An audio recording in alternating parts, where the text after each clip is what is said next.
Hello, everybody. Happy Friday night. How are you all doing? It's great to be here again. Guys, we've got a good program ahead tonight. I can't wait for this one. I have been working for a while, and he will attest to this as well. I've been working for a while trying to get this man on here. I love his channel. If you have not seen him yet, you're going to get to meet him tonight. And guys, I think you're going to really like him. We got Saltwater Sean on tonight. He does diving. He does bottle hunting. He is a treasure hunter. And guys, you're going to love him. So let's take a look real fast and see who all is in here tonight. And again, you guys have been at it for the last 30 minutes in here in the chat, and I love it. I really appreciate it. So let's see here where we're at. We've got Janine. We got Jake, Dirty Mag Yackers. We got Kathy with Pond Scum. We got Willie, Tin Man, J. Paul. We got Jeff with Outdoor Influencer. Sally in the house. How you doing? Stories Lost and Found. Tim with Alley Cat. Jody Mosby. Sandman. Tom Riley. Hey, Debbie Cox. How you doing? Larry Rhodes. Mr. Diggs. Always glad for Clad. Absolutely. Dawn the Metal Detective, Mary Monarch, our favorite instigator. If I'm missing anybody, I do apologize. Hey, Southwest Florida Treasure Detecting. Guys, I'm so glad that you're all here tonight. Tonight is going to be fun. I'm telling you. If I missed anybody, I do apologize. But we're going to get things rolling here. I do want to announce, I talked about it last week, but I'm going to talk about it a little bit more tonight. I did hit the 1,500 subscriber mark. Yay! It took me a while, but we're here. Thanks to all of you. I really appreciate it. None of any of this is possible without you guys being here and your support. Again, I'm just a guy out there throwing a magnet and filming it and putting it up there, just hoping I'm creating content and a product that makes people give a damn about watching it, and you do, and I really appreciate that. So with that being said, my 1,500 subscriber giveaway, we're going to start that on the video that launched today at 1 p.m. It's the found 3 AK-47s video. In that video, in the comment section, you need to go down in the comments and type hashtag Squatch Squad. So just hashtag Squatch Squad. And that will get you entered into the competition, into the drawing. And what I'm going to do, is next Friday on the live, I'm going to do the winner. We're going to do I was thinking about doing a race, but what I think I'm going to do is we're going to do one of the pick a winner things, and whoever wins it is going to get a magnetic Squatch shirt like this one. One of these awesome Squatch hoodies with the Stay Squatchy. Actually, no, I think the ones that I have now actually have the Squatch butt, the hashtag Squatch butt on the back, which I believe is this shirt has the hashtag Squatch butt on it as well. Then you're going to get a Squatch stainless steel water bottle and coffee mug, as well as some poker chips and stickers. So that is what is going to be up for the Squatch swag giveaway, and that'll be drawn next Friday. So make sure, if you haven't checked out that video, make sure you do.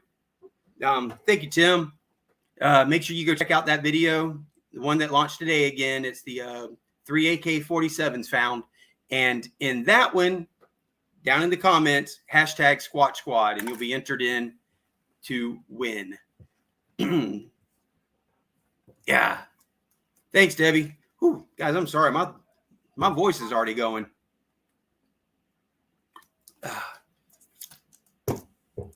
Sally, it's the one that launched today. It's the newest video that I have up today. It's the one that says in the thumbnail, it says 3 AK-47s found. Oh, there we go. Swamp Rat posted the link for it. Thanks, brother, man. Yes, Squatch Squad, one word, but hashtag Squatch Squad. So you got to do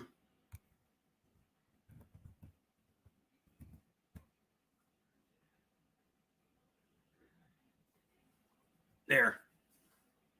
What I just typed into the chat. So you got to do, oh, where'd it go? Hashtag Squatch Squad, and that will enter you in for the drawing.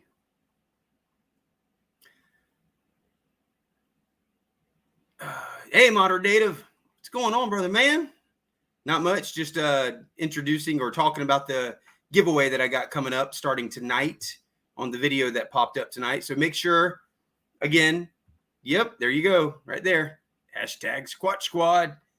Make sure you get that in the comments of the 3 AK-47 video, and you're entered to win next Friday. So, guys, I really appreciate everybody being here. With that said, I'm going to introduce, and I'm going to bring him up here in a second, Saltwater Sean. Guys, seriously, if you have not gone and checked out his videos, you really need to.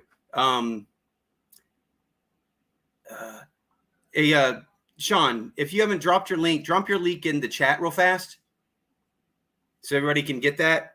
I meant to do that and pin it. So if you'll put it up in there, I will pin it real fast. And let me see.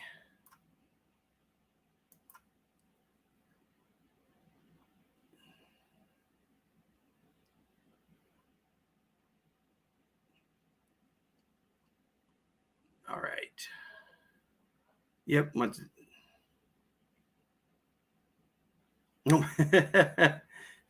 Thank you, Starries. All right. So let me see here. I'm going to pin. There we go. All right. That message is pinned. Thank you, Starries. And there we go. Okay. So what I'm going to do now real fast is I'm going to bring up a little snippet of one of his videos and bring him up, and then he can talk about the find that's in this video, because I think it might be one of the bottles that he actually has up there with him for tonight. So, guys, here is a quick little intro into Saltwater Sean.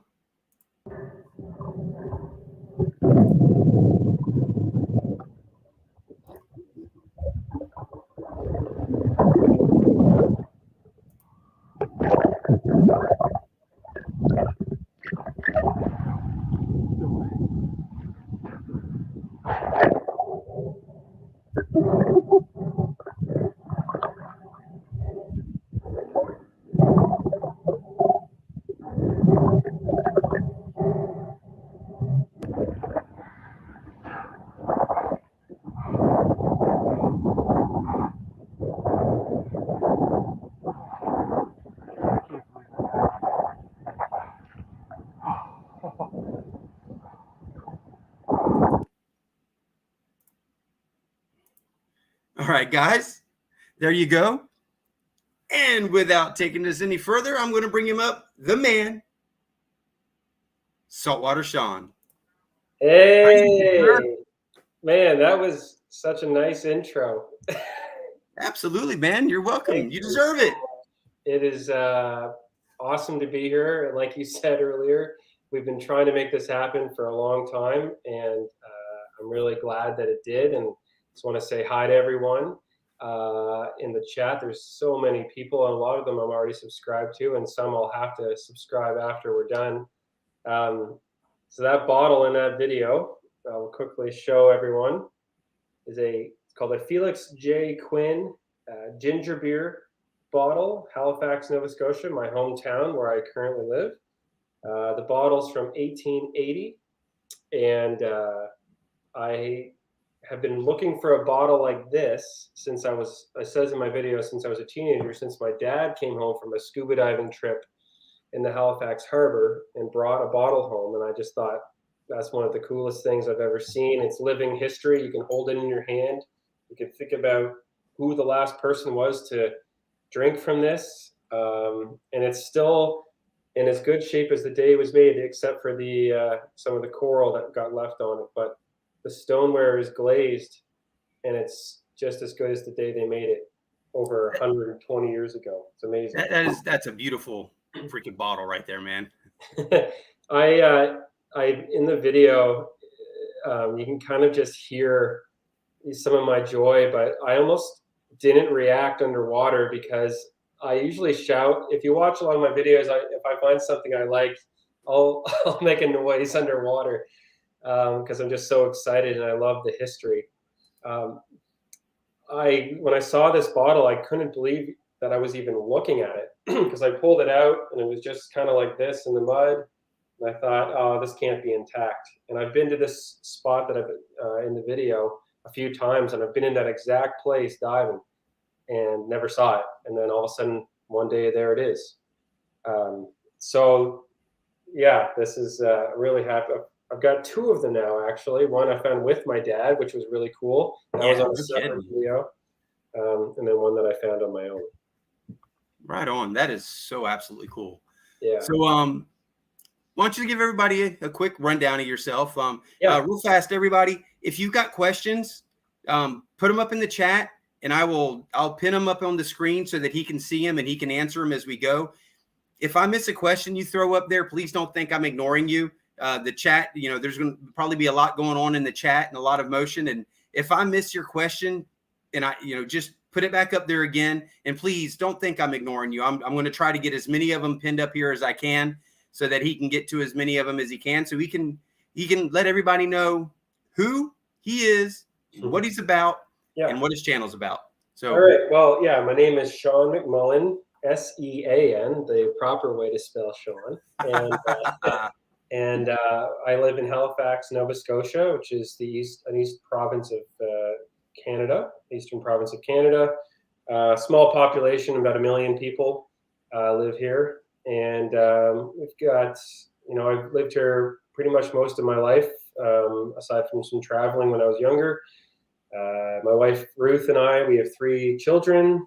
And my kids are starting to get into what I'm into now in the summer. So my middle son wants me to teach him how to dive and look for stuff, which is cool. I started doing this in May 2020. I do talk about this in a video.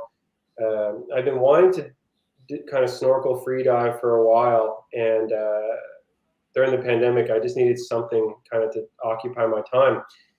At the beginning of 2020, I had made plans to do a mountaineering trip. I was going to be going up, not down, and everything fell apart with the pandemic, so I was kind of isolated in home. And then I bought a wetsuit, got my mask, and I just kind of started exploring places around the province that I thought were interesting, and didn't really know what I was looking for, other than that I just wanted to get in the water and explore. And that's kind of stayed true to this day. I still just check out random spots. I have no idea sometimes if there's going to be anything there, and that's where some of the coolest things that I've found have been. Something like this here.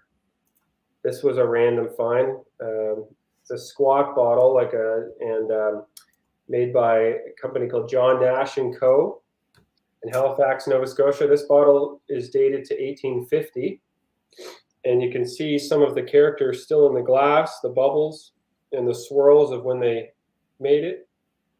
And I found this in about 10 feet of water on a summer day, kind of half buried in mud, and didn't know what I was looking at the time. So I sent it to a couple friends, and a diving mentor of mine, and said, "Hey, what is this?" And he's like, "Where did you find that?"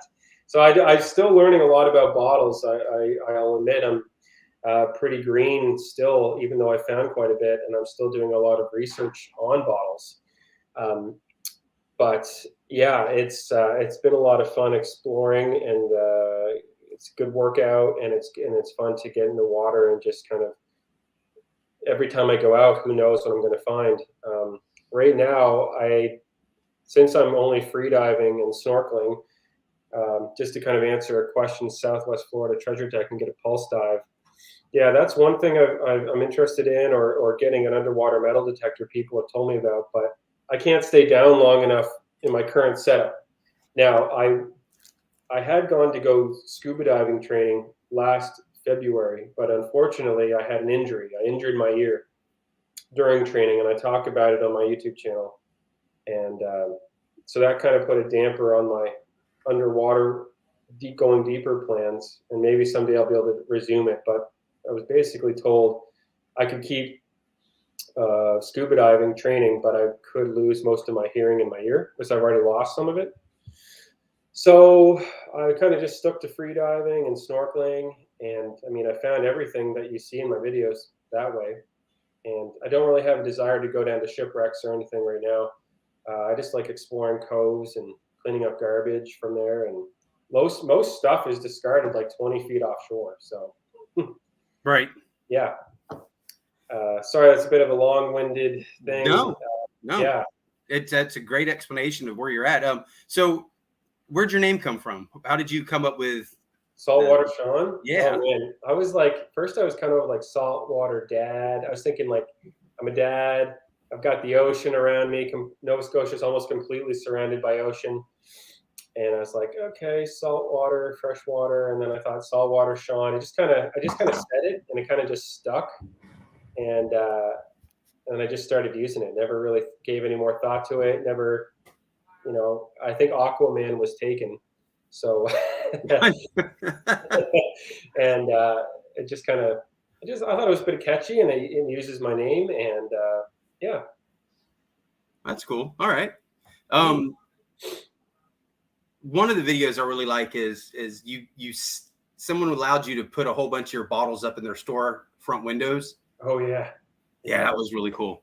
Yeah, that was a new business in Halifax. That was kind of a general store just getting started, and they wanted to kind of make it look, more local. So I lent her a bunch of my bottles and put them on display to kind of attract people into the store. So yeah, that was cool. Absolutely. Now you've found some absolute beautiful bottles, and even pieces of plates, and just jugs and all sorts of stuff. What would you say are your top finds? Aside from the two that I just showed you there, I've got a couple more things. I have about 30 of these. These are clay pipes. This one, I don't know if you can kind of see the carvings on it, but this is a hand carved clay pipe, not meerschaum, and had a longer stem at one point. And I've never found one with an intact stem, but this is a good example of something. This is probably like early 1800s. Yeah, that's cool. And I found there's a cove in Nova Scotia called Prospect that I found all my pipes in them. And so this is anytime I see one of these, there's something about them that I just think about what sailor, was smoking one of these and then broke it and then tossed it overboard, thinking nothing of it. And now here I am 200 years later, pulling it out of the mud. Some big beard fisherman with salty and holding that pipe, and that was cool. And then in the last year, my wife and I and our kids, we moved to a new place in Nova Scotia, and we have a lake now that we live on. And so I obviously got to start checking out the lake. And in about, I'd say 3 feet of water, like literally, I found this J. Bourne and Son stoneware inkwell bottle. It's heavy, and it's got let's see if I can show that stamp off right there, just kind of embossed right. Oh, that's cool. Yeah. And I found that in my lake that I live on. The lake that I live on is part of a series of rivers and channels that link through Nova Scotia that the Mi'kmaq people used to go through to the ocean and to explore and they use the waterways. So there's a lot of interesting things that are all along there from I haven't found anything that old yet, like in the 300 plus year mark, but definitely from villagers who would have lived here a long, long time ago. Yeah, that's the history behind stuff like that is amazing. Just the fact that you can find them intact like that still Oh man, It's yeah, thanks. It really incredible. surprised me. Yeah, I'm not interested in sea glass anymore. I'm interested in finding the things that the full thing now. And oh, here we go. Sorry, I just want to say hi to a couple people here. I know my wife Ruth is watching, and she said hi. Sludge Pirates. These guys are. Oh, that's awesome. Those guys are killing it up in Toronto area. Oh, they are. They're awesome. Um, and yeah, so the pipes are an example, or like other bottles that are local, like these bottles here. This one was like another interesting looking bottle. Again, I didn't know anything about it at the time. It says Whelan and Ferguson, Halifax, Nova Scotia. And to me, finding something with my hometown on it is so interesting. Like I found hundreds and hundreds of bottles, but I wouldn't consider myself a collector. A lot of people ask me that. They're like, the most common question I get is, what do you do with everything you find? Because I have a bit of an environmental angle to what I do as well. Because I realized if I'm filming myself in the water and I'm just like kind of cherry picking stuff and leaving other stuff there, it doesn't look that good. And so I just started taking like everything with me. And I can't tell you how many times I've like had to walk back and forth to my car with bags of garbage from the ocean and smelling terrible. I take it home to my driveway garage, sort it out, and get rid of it. And I've hauled out probably like, I don't know. I don't even know how much I've taken out. Maybe like hundreds and hundreds of pounds of stuff, maybe thousands over 2 years. And I'm pretty proud of that, which is like, and that's what I'm kind of trying to teach people too, is like, it's really fun to do the treasure hunting, or whatever you want to call it. But, if you're cleaning out garbage from waterways, like that is also just, Yeah. Oh, 100%. One of my favorite things to pull up out of the water is cast nets. mm, I pull up so many daggum cast nets. yeah, It gets aggravating. Happy to pull them up. It's amazing to get them up out of the water. But it is so aggravated that they're there, and mm, just all the fish. You pull them up, and there's crawfish and crabs and yeah, fish and eels and everything. And you just oh and you'll see dead fish, fish bones and stuff in them, and it really kind of really gets you pissed off to see it, but it's yeah. good to get it up out of the water. Well, the water, like, I mean, it's just been such an easy way to dispose of garbage for such a long period of history, right? Out of sight, out of mind, right? Exactly. And now, like, I really like enjoy bringing it to light. Like, and even a lot of times, if I can't get it all, I will still film. Like in a lot of fishing villages, fishing coves, I've taken out like toasters, computers, just stuff that just like either it fell over by accident or has been discarded, and I'll just show it because it's just really important for people to understand. Like, please don't throw stuff in the water. Um, so I won't stop doing that, and it's a lot of work, Mm-hmm. but it's important to do. It is. Yeah, absolutely. And that's hold on. Oreo, get down. One sec. Cat where she's not supposed to be.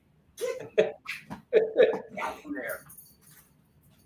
Let's go look at some of the questions here. I can't type back some in a different section here, but Kitchen counter is not where a cat belongs. I was going to say hi to Scuba Sonia. She followed me on TikTok today, and I followed her back and subscribed to her channel. There's a lot of names on record. The Michigan Magnet Man. Hello. Tin Man Magnet Fishing. Man, there's so many, like, this is awesome. Again, and that's another thing, too, I want to get to is the community.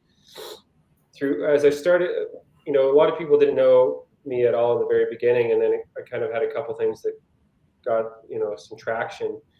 And one thing I really love was how like collaborative and positive the treasure hunting community is, and Yes. the magnet fishing, bottle digging, bottle diving, like you name it.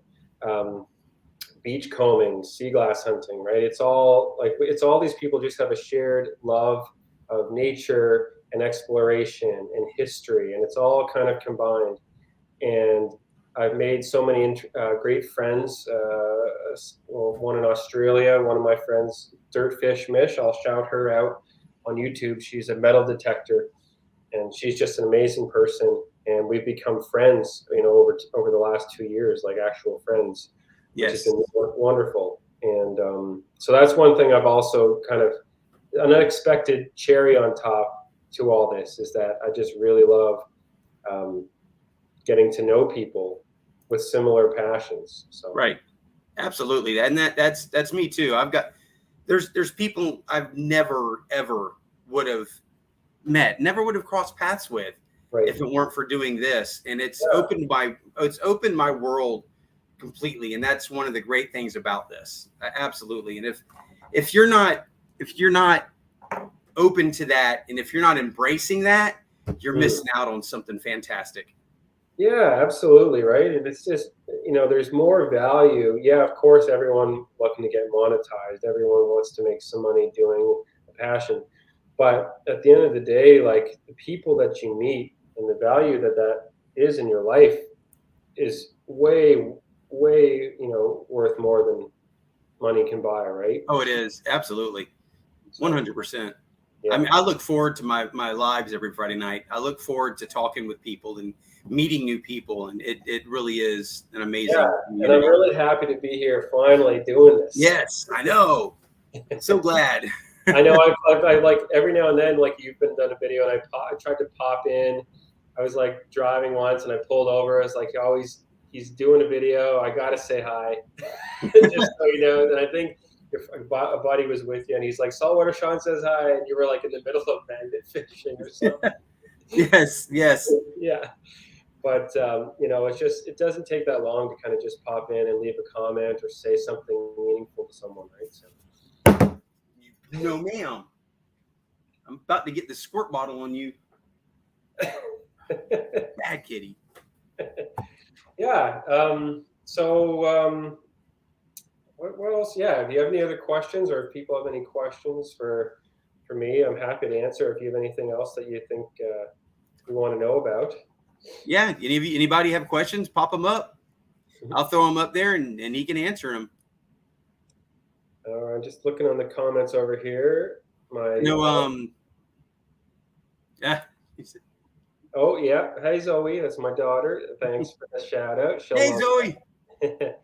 Zoe's a really strong swimmer, and she's. I'm trying to get her into doing this as well. So it's. Oh, here we go. What's the largest object I've found? Yes, that's in a video. It's a full bicycle, intact, that had been blown into the ocean from a hurricane. And man, next time I'm gonna create an account on StreamYard. But yeah, it's about a year ago. I found a full bicycle and I lugged it across this like bay to get it out of the water, and then just like left it on shore because I assumed it was someone's locally, and I wasn't going to take it home because it smelled terrible. Right. But that was the biggest find I've ever had. Sony wants to know your favorite find. Oh man, my favorite find. I think it has to, just going back again to this. Yeah. It has to be this. It has to be something like, it's just so much more meaning. Like, yeah, it's just a ginger beer bottle. And to me, like they're common, in Nova Scotia, but just finding one of my own, it felt like it put me into like the big leagues of finding stuff. Right. That's really cool. I just really, every time I hold it, I just feel like, man, I found this. I found this on my own after hours and hours and hours of looking. It was so satisfying. An onion skin? No, I have not. No. Yeah, those onion, like, do you mean onion skin or onion bottle? Because there's like onion bottles, which I've seen like people, like the Mud Pies channel. You know those guys in the UK that go mud larking and they they found like 15th century like onion shaped glass. It's Oh amazing. wow. I don't know if yeah, they're mud pies on YouTube too. They're like they find if you think my stuff's old, they're finding like way older than Well, me. yeah. Look where they're at. Yeah, like this, I would say these bottles here, this is as far back as we're going. Right. Here. Well, I mean, then again, you watch like the Bondi Treasure Hunter and look at what he's pulling up. Yeah, and I've never found any gold or anything, no coin, nothing like that. Again, it's like that'd be really pretty hard to find. Also, a lot of it's protected by law from treasure hunting. So Right. I've never found a coin. I found a quarter once, but that's about it. So, well, actually, I doggone it. Oh nope, I got it. I found it was actually in my change today from the bowling alley. Oh. How much is that worth in the United States? Less than a penny, I'm sure. But I'm like, oh, okay, I'm counting my change, and I was like, that's not a quarter. I'm like, well, you know what? I'm getting into the whole coin thing now. Yep, that's our watching all the coins and everything. So, like, you know what? I could go back there and say, you gave me a Canadian quarter, or I could say, you know what? What the hell? And the big difference, of course, the big difference is an American quarter. Yeah.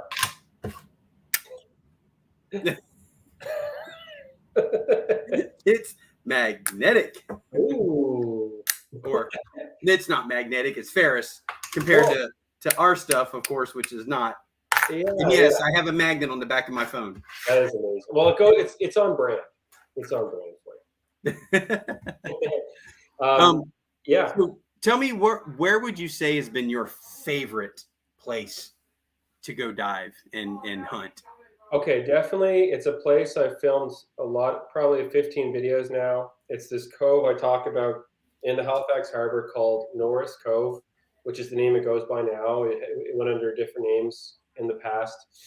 And it used to be this old fishing village in Dartmouth, Nova Scotia. There's Halifax and Dartmouth. I don't know how familiar you are with our geography in Nova Scotia, but Halifax is the capital city. And Dartmouth is the town on the other side of the harbor. And along this shoreline, a long time ago, before our suspension bridges were connecting the two, there was a little village that was next to a rail bridge that went. And I've been in this cove like 15, 16 times. I'm addicted to this place. Every time I go back, because the tides are so strong here, and they rise and fall like a difference of 6 feet. That every day, every week or 2 weeks or a month that I go and check it out, the landscape underwater is completely different.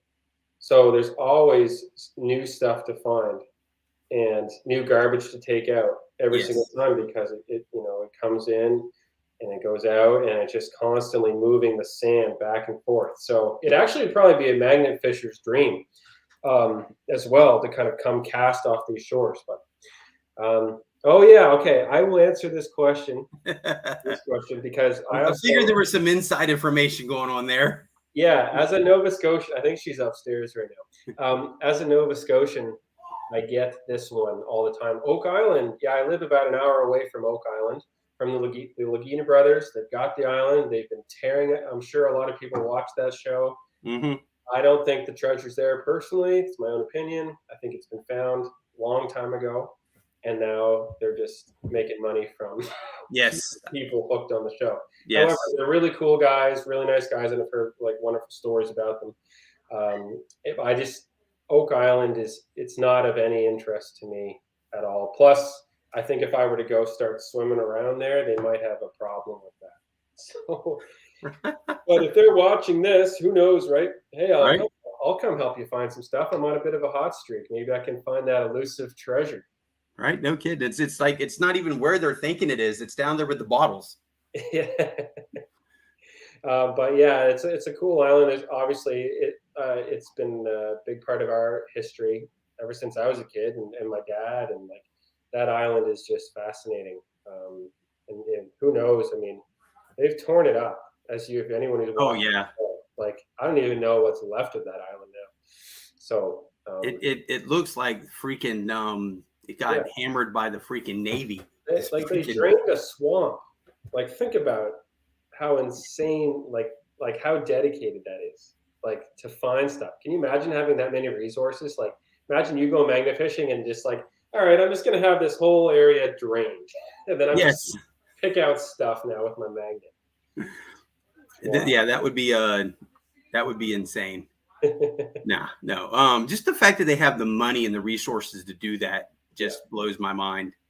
It's kind of I'm kind of wondering if those guys will ever go to a different part of the world with their resources and do something else. Well, they have a spin-off of that. Have you seen it? Where Yeah. there's other people who are looking for different treasures that they know of, Yeah. and they get in contact with them and they kind of help them lead them through the search. It has nothing to do with Oak Island, but Oak Island, it kind of spun off into them helping other people. Oh, cool. So yeah, I don't know what the name of the show is. I've watched it a couple times. I couldn't tell you what the name is. It was actually, it was really interesting to watch all these other people, and then these two come in and give them their insight into what they're seeing. And I think it also kind of helps them get their mind off Oak Island for a little while. Yeah. Yeah. Which probably does help them some. Yeah. It's like, yeah, I agree. Well, that's cool. I'll have to check that out. I wasn't aware of that, but I don't have cable, so I'll have to like look it up online or something. Oh, I'm sure you can probably find. There's probably episodes of it on YouTube already. Yeah. So, all right. How about this? If there's one place you could go, you could just load up and go there right now, where would you go? Oh, I think it would be a place like the New York City Harbor or Boston Harbor, somewhere like an old city. And I don't know what the water is like. I've been to both those cities before, but my diving interest, I don't know how clean that water is. But somewhere like that. I mean, if you were protective gear underwater, scuba diving, something like that, being able to explore a place like that would be interesting to me. Yeah, absolutely. There's no telling. Yeah, No like telling. what's the furthest you've gone to magnet fish? The farthest I've driven from home is down to Daytona Beach. Okay. So that that me and Jason from Daddy and Daughter Plus Water went down there and met up with Jacob and Katie from Tidewater. Yep. And Cool. that's the longest trip I've done. But I mean, there's just, for me right now, there's so many places here that are not too far from me. I mean, there's places I still haven't hit yet that are 20, 30 minutes away from me. Yeah, I had a question for you, just kind of flip things a little bit, is that I notice a lot of magnet fishers in the States especially seem to like find guns are just like a common thing found discarded under bridges Yes. or lakes. Like I found one gun and it's in a video. It's my most viral video. It's the most views I've ever got. It was like a sawed-off shotgun that had been in the water for like 30, 40 years. They couldn't determine, the serial had been scrubbed off. His long was since rusted away. But I've only ever found one thing, and that was just I found it by chance. It was under a bridge, so I had to turn it into the RCMP, or like the police. But yeah, like it seems like magnet fish. Like, have you found guns, right? Oh yes, I've found more and more of them lately. What's the protocol with that then? So you have to report it to the police, or it depends on the condition really of the weapon that you find. If it's in pretty clean condition, then yes, because it's something that they can use. If it's something that they may be able to get a serial number off of, or ballistics, after one has been down in the water for a while, there's no fingerprints anymore. The water just eliminates the fingerprints pretty quickly. Okay. But you can still get ballistics unless it's been down there for so long that you get rust up in the barrel, and then the rust just does away with the striations in there with the rifling. So you're not going to get anything. But depending on what it is. I've got a few of them that I've got up here on top of my my kitchen counter right now. Actually, the cabinets up here that I've kept, because if I would have turned them in, they just would have gone destroy them. Yeah, that's what There's happened. no reason. When I turned in, it had been so rusted.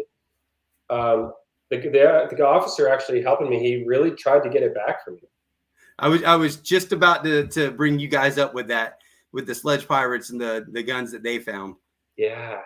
Yeah. 5 months. Well, yeah, mine, when I reported it, it was like it went to Ottawa, the capital of Canada, and then basically within 3 weeks, I was told they couldn't determine. All they could determine, it was sawed off. That was it, and then it was destroyed. I couldn't get it back. So. Yeah. Well, none of the ones that I've turned in, I've gotten back. The one that I would love to get back is the little 32 caliber Derringer, or 38 caliber Derringer I found. Okay. Yeah, and it was clean. I mean, there was hardly even any mud in the barrel. It hadn't been down there that long, or where it was sitting, it wasn't sitting in the mud. Okay. And I didn't want to turn that thing in, but I knew I should have, because if it was my gun and somebody found it, I want to return to me. And that's more than likely what's going to happen with it, is because they had the serial number was clean on it, so they could do that. The 3 AKs that were in the video from today, there was no way they were leaving that bridge with me. No, absolutely. Yeah. I did not want that on my hands. So that was a call to the sheriff's department. And of course, he came out and he cleared them, and 2 of them had a round in the chamber. Wow. Yeah. Yeah.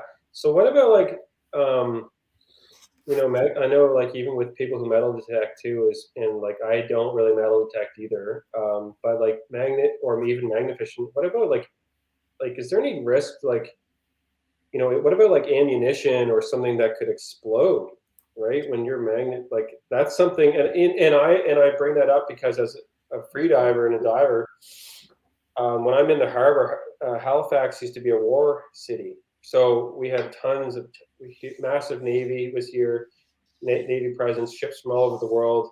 There's tons of discarded ammunition. The Halifax explosion, which was the biggest man-made explosion before the atom bomb in Japan, happened here in Halifax in 1912. There's just, stuff buried in the mud everywhere. So it's something that's always on my mind. I just kind of wondered, like, and I'm pretty good at like recognizing stuff, and I've had to report things, but I just kind of wondered, in your case, have you ever been kind of in danger or at risk, Me personally, with my hunting, no, I haven't found anything like that. Yeah. But there are channels like the Rusty Magnets.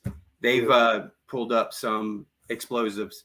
Even Iron Antler Adventures, who's on here, they pulled up a hand grenade. He actually, I think on the one pull up, I think there was the hand grenade and a magazine, I believe, were on the magnet on the same pull. And the hand grenade came up, the pin was still in, but that's that kind of stuff. And of course, you watch over in the UK, it's happening over there all the doggone time. Yeah. Man, it's just something I kind of always, you don't want it to happen, right? But on the other side, it's very interesting to watch. Yes. But you just, always, we're concerned for the safety of the person who's finding it. So. Yeah, I'm not really sure I want to find something like that, to be honest. Yeah. I'm happy finding the pew-pews and the ammo and the knives. I found so many knives. Yeah, that's cool. I found fisherman's knives for cutting lobsters, but never anything. I think like maybe that big. They've all rusted, right? So, and the salt water corrodes a lot of stuff. Yes, it does. That's one reason a lot of magnet fishers try to stay away from saltwater areas when we go magnet fishing. That's why we have to do a combo if someday, a saltwater magnet fishing adventure, where if there's something there that you can't get, I'll go down and get it. Grandma Kelly says she's happy with nails. So Okay. so is Fat Magnet Guy. Fat Magnet Guy is the nail king. Yeah. Oh, I got a question from my middle son, Jackson. He's 9, and he's wondering how it's going being a YouTuber. He tells everyone that he knows that his dad is a YouTuber because to kids now, YouTubers are the thing. They're like celebrities, which is because all my kids watch is YouTubers. They know Mm-hmm. Dal D Almighty, Jake. yeah, like Jake. They watch Jake and they love him. And Yeah, he's just a small channel. He's only got 12.5 million subscribers. yeah, he's only been I'd love to meet him someday. And yeah, no, it's a lot of fun, Jackson, being a YouTuber. You get, like I said, you can see all the nice people in here, and it's a really nice community, and it's just fun to make videos. And you said at the beginning of the broadcast that just making content that people can resonate with and watch, and it's a lot of fun, and that's really what it's about, being a YouTuber. Yes. Yeah. Well, and Adventures with Purpose, absolutely.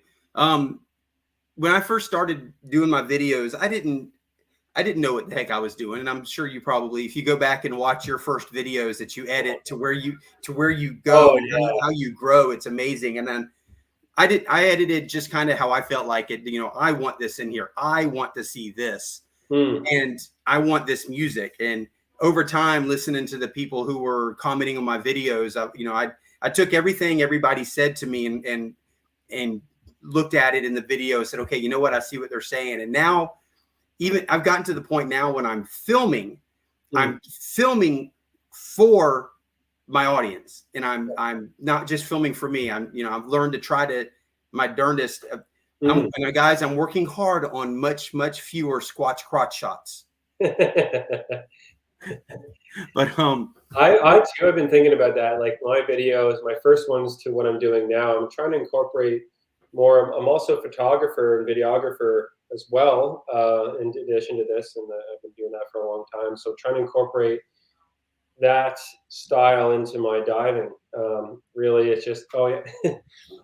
Tom Riley, hey Sean, the Boston Harbor is trashy, nasty water with this. Yeah, I figured as much, but the question was a dream location, right? So if I could, right, who knows what's in there? Yes, yes. But yeah, I probably would come out, like the Hulk or something, radioactive. Oh, Swamp Rat Nation, hashtag Squatch Garage. Well, in the whole, I'm sure you've the Squatch butt. That all happened from Rock City Comics. Yeah. And one night there was something about my backside and it Squatch butt, he said it, and it stuck. And I loved it. I thought it was awesome. And he kept apologizing to me. And I'm like, dude, stop apologizing. I love it. I mean, I think it's this shirt. Oh, I got to turn around here. But I think this shirt has that on the back of it. Oh, amazing. That's awesome. Yeah. I just ran with it. I'm like, are you kidding? I love that. I'm not going to be upset about that. So, yeah. So it grew and took on a life of its own. So I ran with it. That's awesome. Yeah, I haven't got to the part yet. I haven't got into like shirts or hats yet. But I don't know. I've got some ideas for 2022, and I've got some bottles. I don't sell anything. That's another question I get. A lot of people ask, do you sell anything? And it's also, I think it's it's kind of against the law to sell things you've recovered that could be artifacts. Right.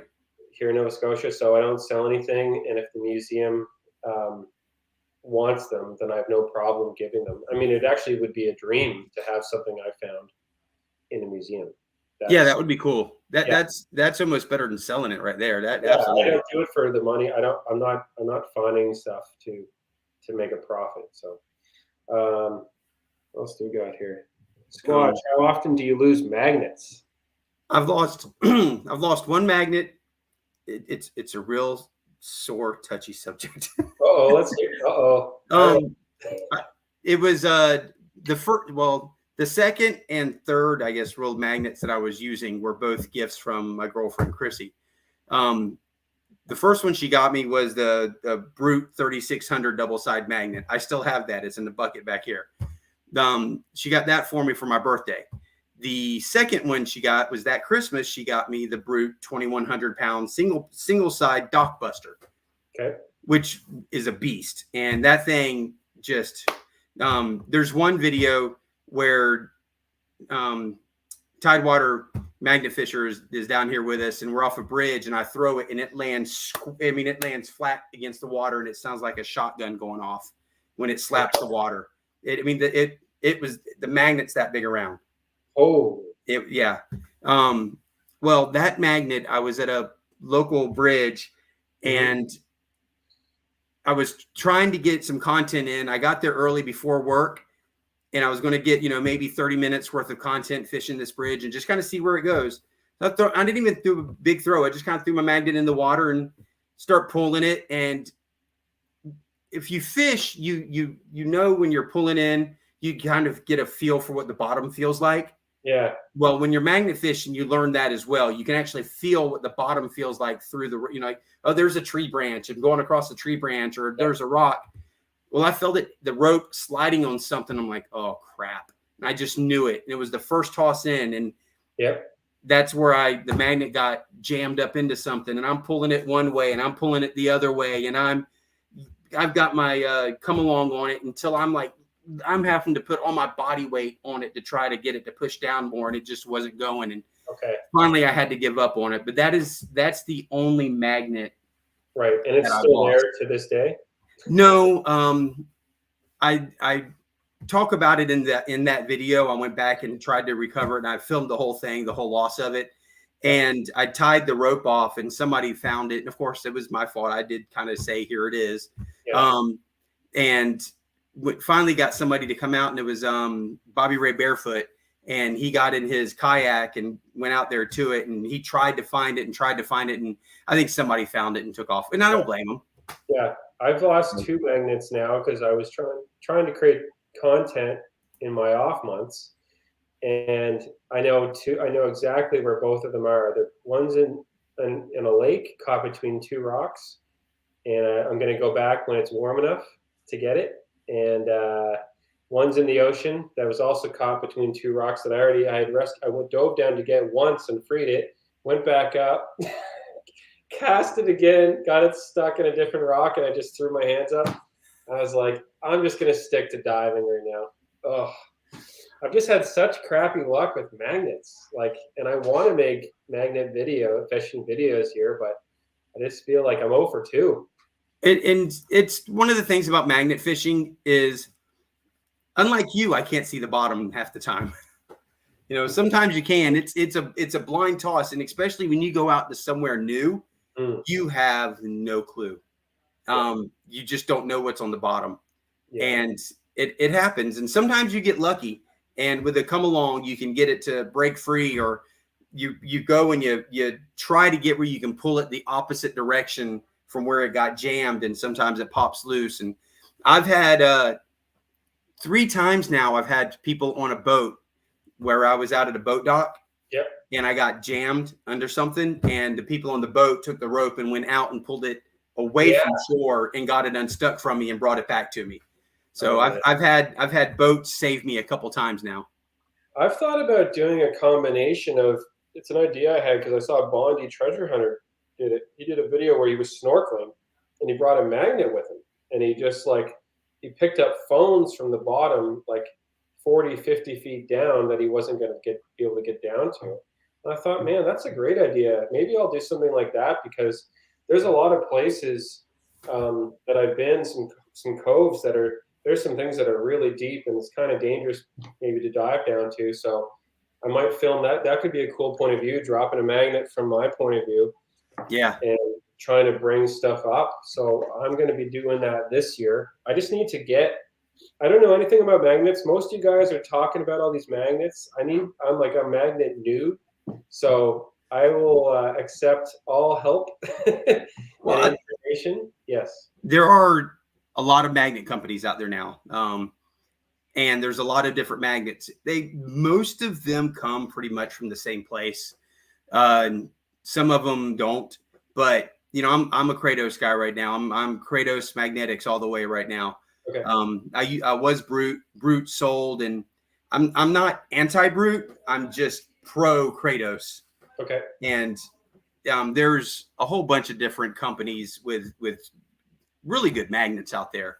So all you really need to do is just get one that you can drag behind you or just kind of drop. And what would be really neat for you would, put it down in the water and, you know, and then just kind of drag it across. Yeah, that's what I'd really like to do, because there's one cove in particular that I know there's stuff I could get down.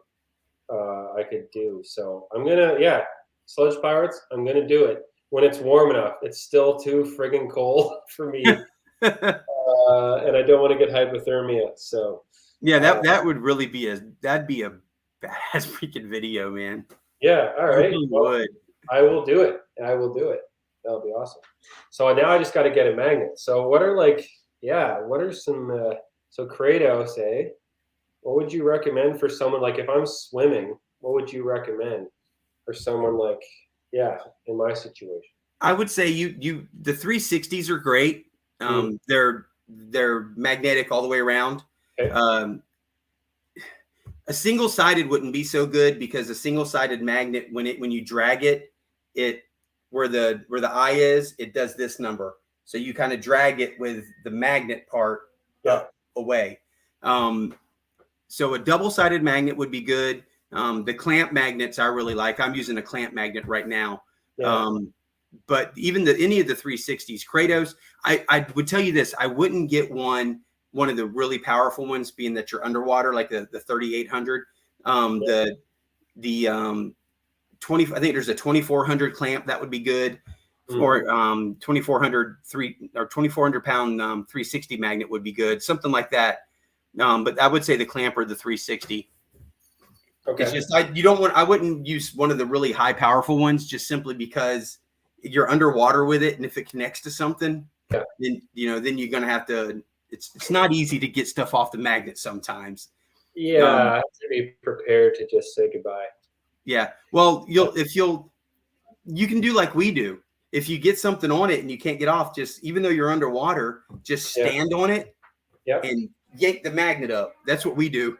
Because you'll see us, like, we'll try to pull something off the magnet and we can't get it off the magnet, and we'll just put it down on the ground and stand on it and give the rope a good yank, and it comes off.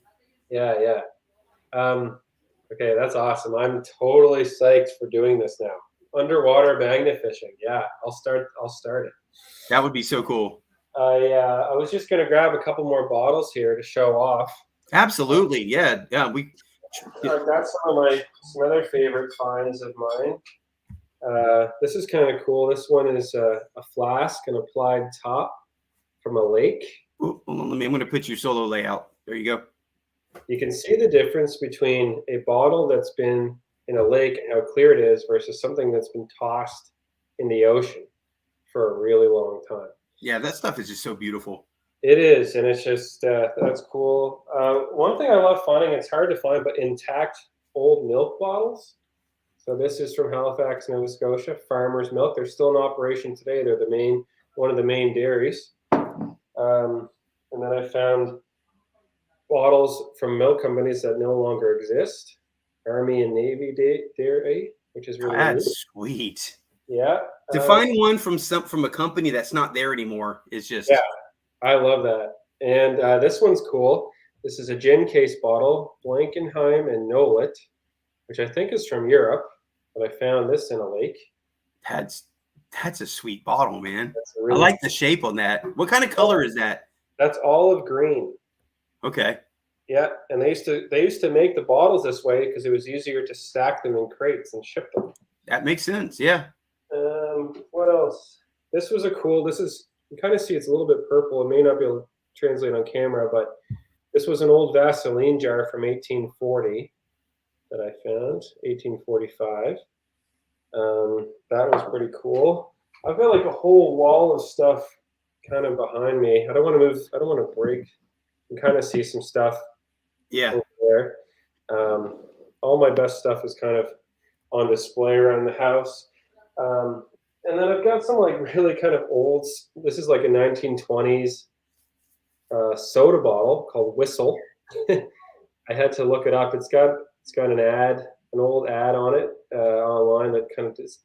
That's another thing I like about these old bottles too. Is like when you search them up on the online, you can usually find information like old advertisements for the bottles, and some of them are just like so comical, like, and just the stuff that they would kind of the language they would use to try to sell you a bottle. Oh, it's different times. Yeah, and like this one here, There was no political correctness back then, so. oh, definitely not. This one I found back in November. This one here is it says Opelika trademark J.H. Pullen proprietor. So this was made in Nova Scotia. This is one of those snake oil salesman bottles, the cure-all for all your woes and ills. And I found this in the sand just by chance. That's another thing I love about what I do, is that sometimes I'll just pick completely random areas and I'll just go down and fan up the sand and mud. And sometimes there'll be nothing. And then sometimes, like this is in a video when I was diving in Chester, Nova Scotia. You can actually watch it on my channel. And I just pulled this little beauty right out, little aqua. And then I didn't even see anything embossed on it because it was covered in this coral. So I started chipping away at it, and then it revealed the writing on it. So that was really interesting. Rusty Relic Hunter. What's the oldest bottle you found? Yeah, I showed that one earlier today. I'll happily show it again. This John Nash Applied Top soda water bottle. And this is my oldest bottle that I've ever found. And it was mouth blown glass. You can kind of see all those, look at all those imperfections in the glass. It's just like amazing. Yeah, that's a beautiful bottle. Yeah. So, and it's got like raised lettering, which is also really cool. You can actually like feel it on your hands. You know what would be really cool? And I mean, I don't know if this is anything you've thought of or not, but filling them with like, have you seen the sand art where they fill the bottles with sand art? Yes, I have. Yeah. If like taking those bottles and maybe filling them with like that bottle right there with white sand in it would like really show off the color and the design and everything. Yeah, that's a good idea. That'd be cool. I think got some other milk bottles here. I've got some old like dark pirate bottle. Let's see if I can grab another one. This one was kind of interesting. This one was a bit of a mystery for a while. It's like an aqua blue. Looks like Good night, Debbie. Looks like a bowling pin. It does. And there's no writing on it. There's bubbles in the glass. I dated it to 1930s because it's a crown top. And it's machine made. You can see a seam down the side of it. That's how you kind of help identify, to answer Ruth's questions, identify the age of the bottles. And there is some writing on the bottom that kind of says where it was manufactured. This used to be an old Perrier bottle. And I figured it out. It took me a while to figure it out. But just an old school soda, like a Perrier glass bottle, which would have had a label at one point. So yeah, that's what I love too, is like finding those things, or you find like Halifax Harbor is interesting too, because so many people from all over the world have come to our ports. So I've got like this bottle from Buenos Aires in it, like a gin bottle that I found. Like I'll be out and you can find like something local, something from Buenos Aires on the same dive. So yeah, no kidding. It just shows you it is a small world when you see that. It is. What do you do when you have too many? Put them in the recycling, since you can sell. Yeah, so I don't sell anything, but I do take all the bottles that you see in my videos home with me, and I do recycle most of it. I'll definitely, obviously, as you can see, hold on to bottles that I find interesting and put them on display in my house. but I will, yeah, recycle most bottles that I find. And if they're, a lot of I find a lot of 1960s, 70s, pop bottles, Pepsis, Cokes, all those. And I used to keep them, but now I just recycle them. Should we bring back old styles of bottles? I've been talking about this recently. Yes, we should. Like, there's something about glass, like especially in this world that we're in, where we're producing so much plastic. It's just like, I don't know. Maybe we could get back to a system where you could use milk bottles and just keep reusing them, right? Like, Yeah. think of all the trash that's discarded. You buy a carton, you throw, and then it's gone, or you buy a plastic jug, like done. It's just like there's no reuse of it. No, absolutely not. And there's just the art of it is gone. Yeah. There's some really cool TikToks that I watch with the glass blowers and people forming, and there's just some really cool stuff out there. I love the art of all of it. Me too. And that's another thing that doing YouTube has opened me up to, because I sit and I come across all this stuff that I never would have watched before.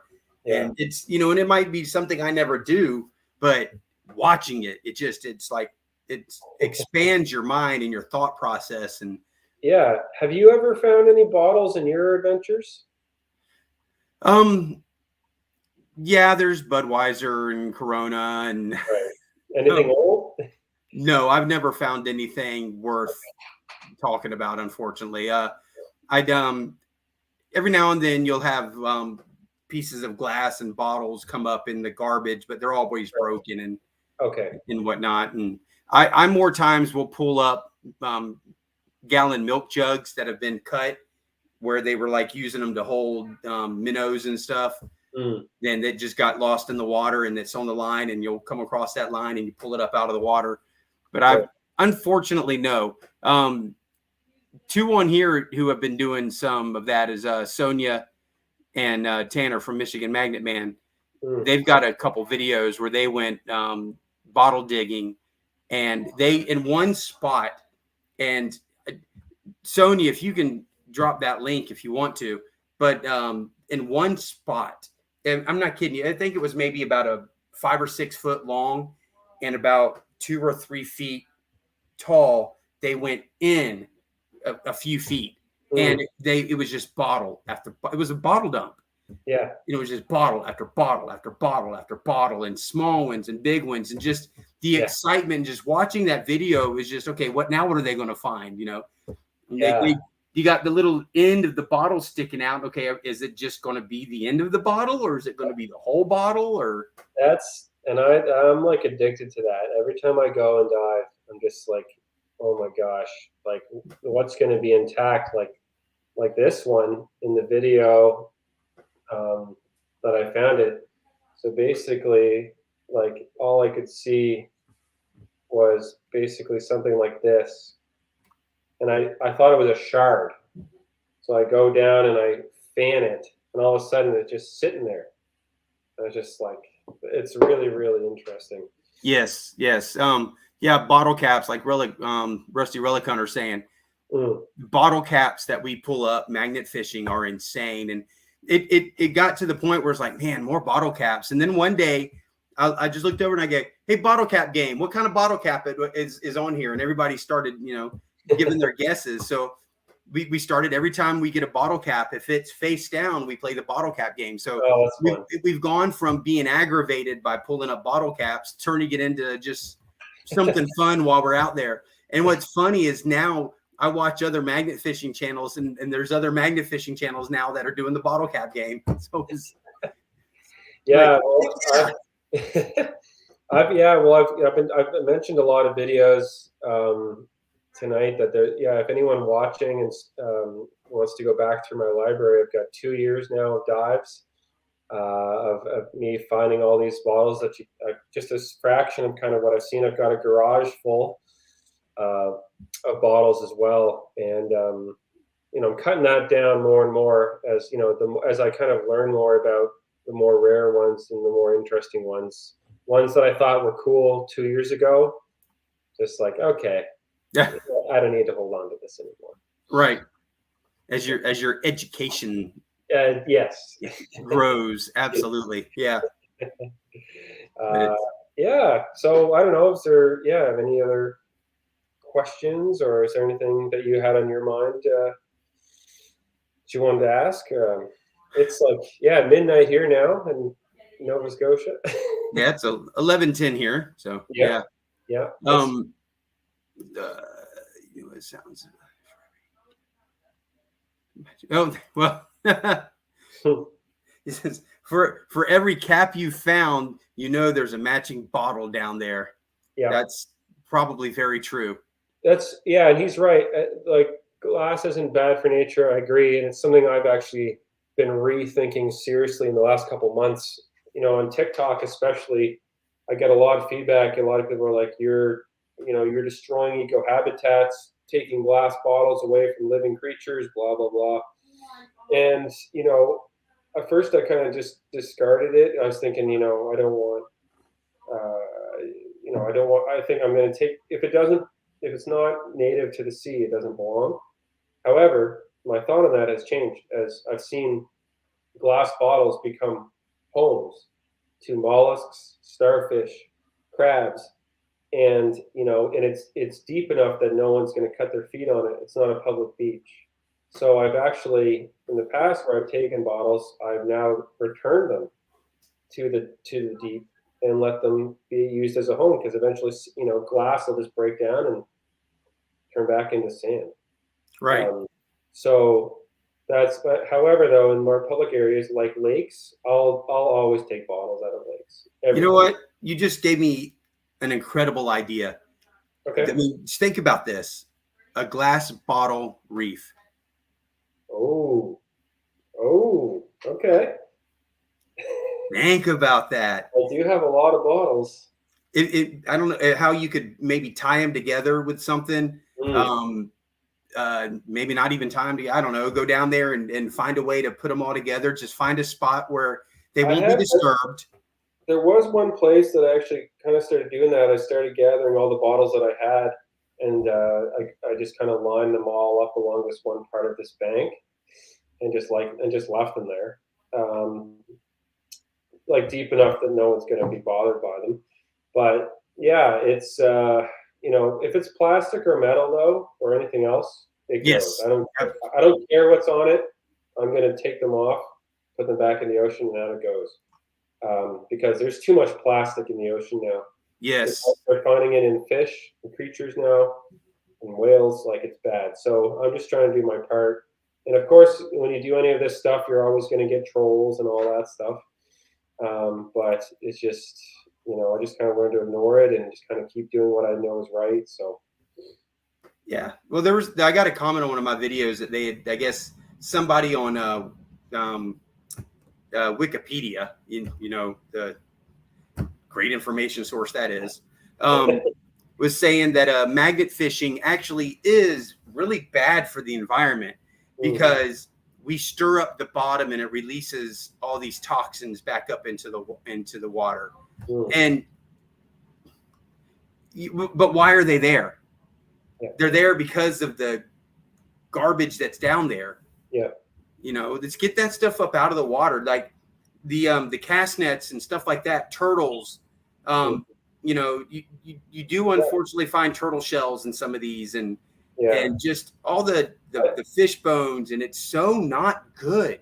I've had to untangle. I was diving once, and there was a bag floating, like a Ziploc bag, and there was a fish stuck in it, and it was just floating, and the fish was in it, and I took it and ripped it and got him out of there. Yeah, and it's just like, that's just depressing, right? Yeah, it is. Is there a difference between an applied top and a blob top? That is a good question.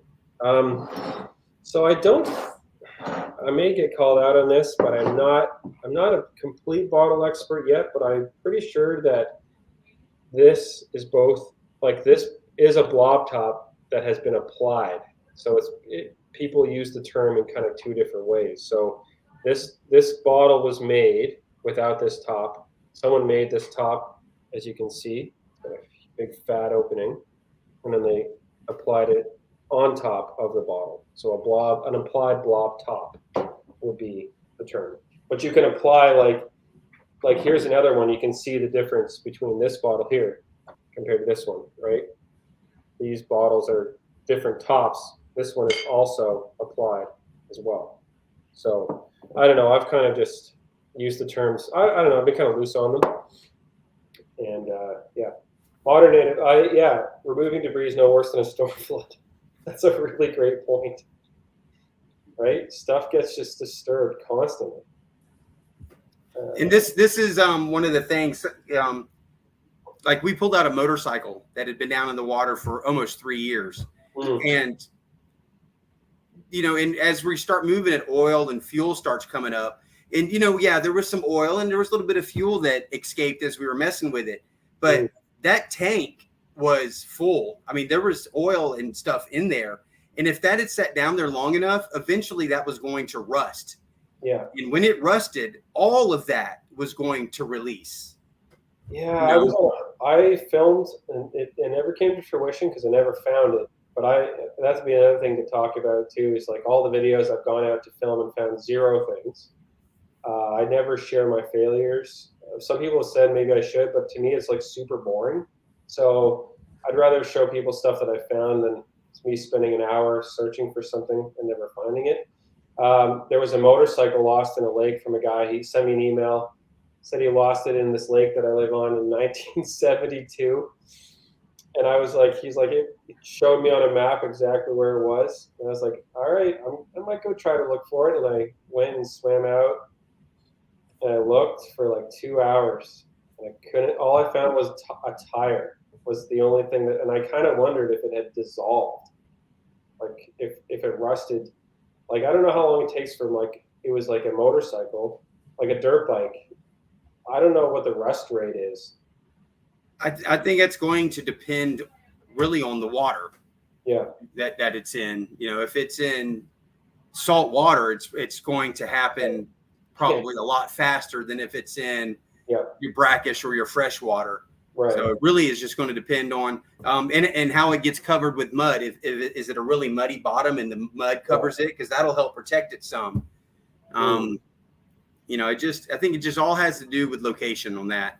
Absolutely. So anyway, I might give it a shot next summer to see where it is, but it's just like, there's stuff like that. I've been sent now because I've kind of made it in the news. People have sent me some emails about lost phones to recover, which are fun. I like doing that. I like helping people out. And then like stuff like that, like, oh, I lost a bike, 50 years ago. Like to me, that's kind of cool if I could find it. Yes. Stuff like that. I love the mystery of things. So. Yeah, that's one of the things that I think a lot of us with the whole treasure hunting thing is the mystery of it. Yeah. It's the metal detectors, the divers, magnet fishing, just bottle diggers. Yeah, just the mystery of what you may find. You just never know. You could be out there and you can find this and then you can find it again. You can get so caught up in finding all the same stuff. And then all of a sudden there it is. And it just makes all the time out there. I've found hundreds and hundreds and hundreds of beer bottles and I've taken them all out. And then eventually sometimes you just get lucky and you get, something old. And it's just so cool to, and that's the thing. People are like, how do you find this stuff? And it's just like, because I spend the time going. I put in the hours, right? I don't just find stuff. I've been lucky a couple of times, gone out and maybe found something within 15 minutes. But most of the time, like it's just like there's many like dives that I've just found zero things. And I've taken out trash and that's it. And I've not found anything kind of interesting. So well, and that's another part of what we're doing though. So it's not, I don't think it's always about the interesting stuff. Sometimes, and straight up honest with you, there's videos where I find some pretty cool things. And even the one from today, I've got a lot of comments just strictly on all the garbage, all the cast nets that I brought up. Hey, the guns were cool, but all the cast nets, it was, they're more into the garbage and nasty words I'd like to say about all that stuff that, you know, that comes out of there. And people like to see that. A lot of people really like to see that. And here's the thing. You're going to have people who will watch your channel for the treasure finds. And then you're going to have people who are going to come across your channel when you're doing the cleanup. Yeah. And they're going to love the fact that you're doing that. I've got one of my biggest viewed shorts on here is after magnet fishing one day. It was when I was live. Somebody was asking about all the garbage that was on the side of the bridge. Yeah. And it's like, you know, yeah, we're going to clean this up. And so I did it just to, you know, to show it. I filmed with Zachary with his bag as we were loading. And it was just the one bag that he had in his hand. We ended up with about 4 or 5 of those bags. Yeah. But that, just picking up the garbage, that was a big, you know, one of my biggest hit for shorts. That's awesome. That's awesome. Yeah, I've been playing. Speaking of YouTube Shorts, is something I've been kind of trying to do more often. I've had success over on TikTok, but YouTube Shorts is kind of, it's not really like, it's kind of worked out, and it's kind of, and it's not. It's like, I find YouTube is just a tough cookie to crack. Yes. And, so it's, you know, it's fun to do, and I like the community on YouTube for sure, more so than the other ones. But yeah, just I find it's like you said it. I think we were talking about it before we started the conversation live. It's just like some YouTubers just like go like straight like to like they get one video that goes extremely viral. Like my friend Clay with Aquatic Monkey, he was at like 2,000 subs last year. Now he's out like 146,000 because of one short video that he did. Right. And it just got like millions upon millions of views. And I don't understand how YouTube, what their criteria, like how that algorithm selects content. Yes. And exposes it to the masses. And well, a lot of it is timing. A lot of it really is timing. If you put it up there at the right time when there's a lot of people viewing, yeah, and it comes across and they like it, and then that algorithm kicks. You put it up there and there just aren't a lot of people viewing that at that time, and it'll just sit there. And, you know, I've got TikToks that I thought were like, oh, this is going to be a great TikTok. And then I come back like, it's like a week later and it's got 20 views. I'm like, yeah, what happened? And I'm not paying for them to boost it. If it don't get it naturally, it's what it is. Yeah. So, oh man. You know, and Anita brings up a good question. Yeah. Do you ever get anybody while you're out and about doing what you're doing, come up to you and talk to you about what you're doing? Thank you for pulling stuff out, be upset with you for pulling stuff out, you know, but your interaction with the public while you're out and about. Yeah, it's a little bit, yes, it's gone. I've had both experiences, mostly curiosity. Most people think I'm a SEAL. To be honest, in more like smaller town villages, people will just kind of come out onto the wharves and kind of just see what I'm doing. Sometimes it's lobster fishermen making sure that I'm not taking lobster, right? Which I never ever do. I will never touch any livelihood for people, and I want to keep it protected. I've had people, you know, come to me and be like, so, yeah, what are you, you know, taking out? And I always just show them everything I find. And usually they're just like, they're in awe. They're like, what the heck? So it's been pretty much positive. I think I've only ever had one person that was just like, what the heck are you doing? Don't you know, you know, I think it was a guy in a boat who I keep my distance, but he almost hit me. And it wasn't my fault. I was marked. And he just got really mad at me. But I was like, you're in the boat, man.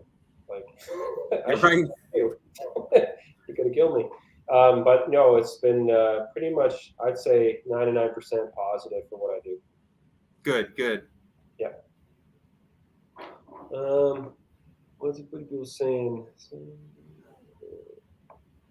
Scuba, Sonia. Sean looks like he's ready for bed. LOL. I did yawn. Yeah. I did have an energy drink before this because I knew it was going to be a later Yes. Yeah, I don't do them as long as I used to. I've had some that have gone almost 6 hours. Oh my God. Where it was just open chat and they're just goofing off and, you know, a little bit of tequila mixed in there, and yeah. something, but I haven't broken into that yet tonight.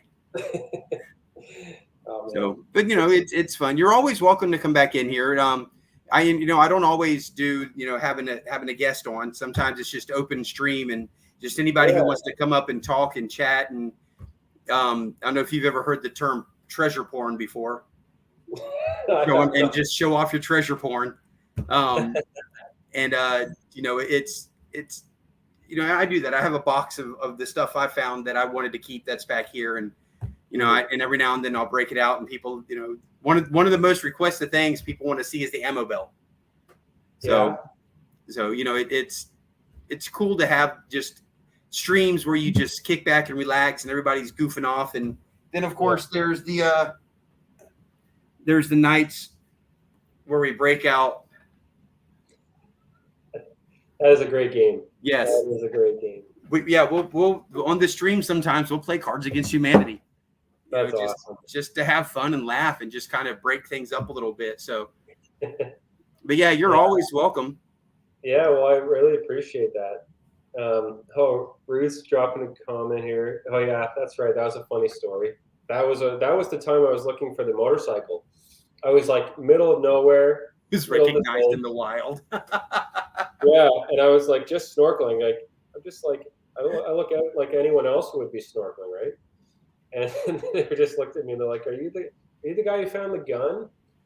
I was like, "You saltwater Sean?" I was like, "I am," and I felt like it was weird. It was a weird like I'm like a D-list celebrity in my town.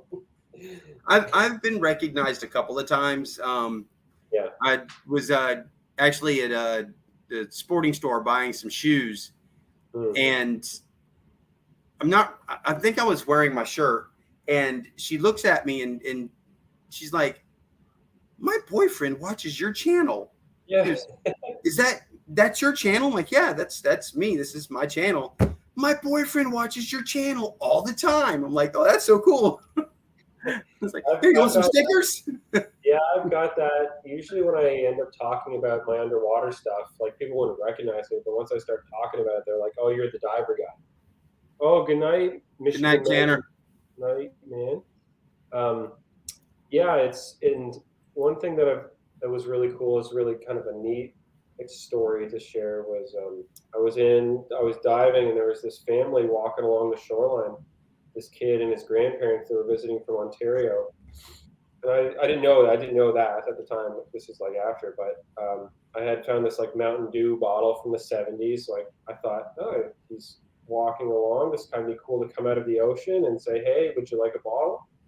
And the kid took it. It's on one of my videos, and then I just kind of he said thank you and went on his way. And then a month later, I got an email. The kid's grandmother had tracked me down and said he was like 8. Our grandson hasn't stopped talking about what you did, and he never seeing someone come out of the water and give him something, stuck with him. And it's just like I love stuff like that. That to me is like what it's really about, and it's like it's stories like that are really cool to hear kind of like after the fact. Like something that to me is just like a small gesture, but then to know that it made a difference. Yeah, for someone. Absolutely. Kids love watching magnet fishing videos or diving videos. I've heard it from my kids and their friends. Like it's a very interesting thing. It's like, and it goes back to what we were saying earlier. It's the allure. It's the not knowing what you're going to pull up. Yes. We'll have kids when you're out and about, or just people come walking up. What are you doing here? You want to throw it out? Like, really? Can I? Like, yeah, here, go ahead. That's awesome. And it's always cool when like, yeah, here, throw it out, and then they get something. They actually click on something, and something comes up on the magnet, and their faces just, even if it's an adult, it's their faces like, oh my God, this really works. Yeah, and all you have to do is find one thing, I swear, and it just like it gives you the fuel to keep going, and it gets you hooked. Yes. And you know what? I think the more people magnet fishing, I think is great, because the more people cleaning out the garbage, and getting all that stuff up out of the water. And you know what? Eventually, a lot of these places are going to start to dry up. But it's you go to a place, and I can't tell you that there have been places. I can't tell you how many times I've been to places where I didn't even film. Where I shouldn't say I didn't film. I did film, but I didn't. There was nothing really to record. Where I was there for an hour and not so much as a freaking magnetic rock. Yeah. You know, and it's like, there's no way. I'm out in the middle of nowhere. This is a freaking country road bridge. There's got to be something, and nothing. And you're like, you know, you're aggravated, but then you think it's a good thing. Yeah, it is. And I was talking with a friend or Aquatic Monkey again about this. It's like he's gone out on dives and found nothing, so no content.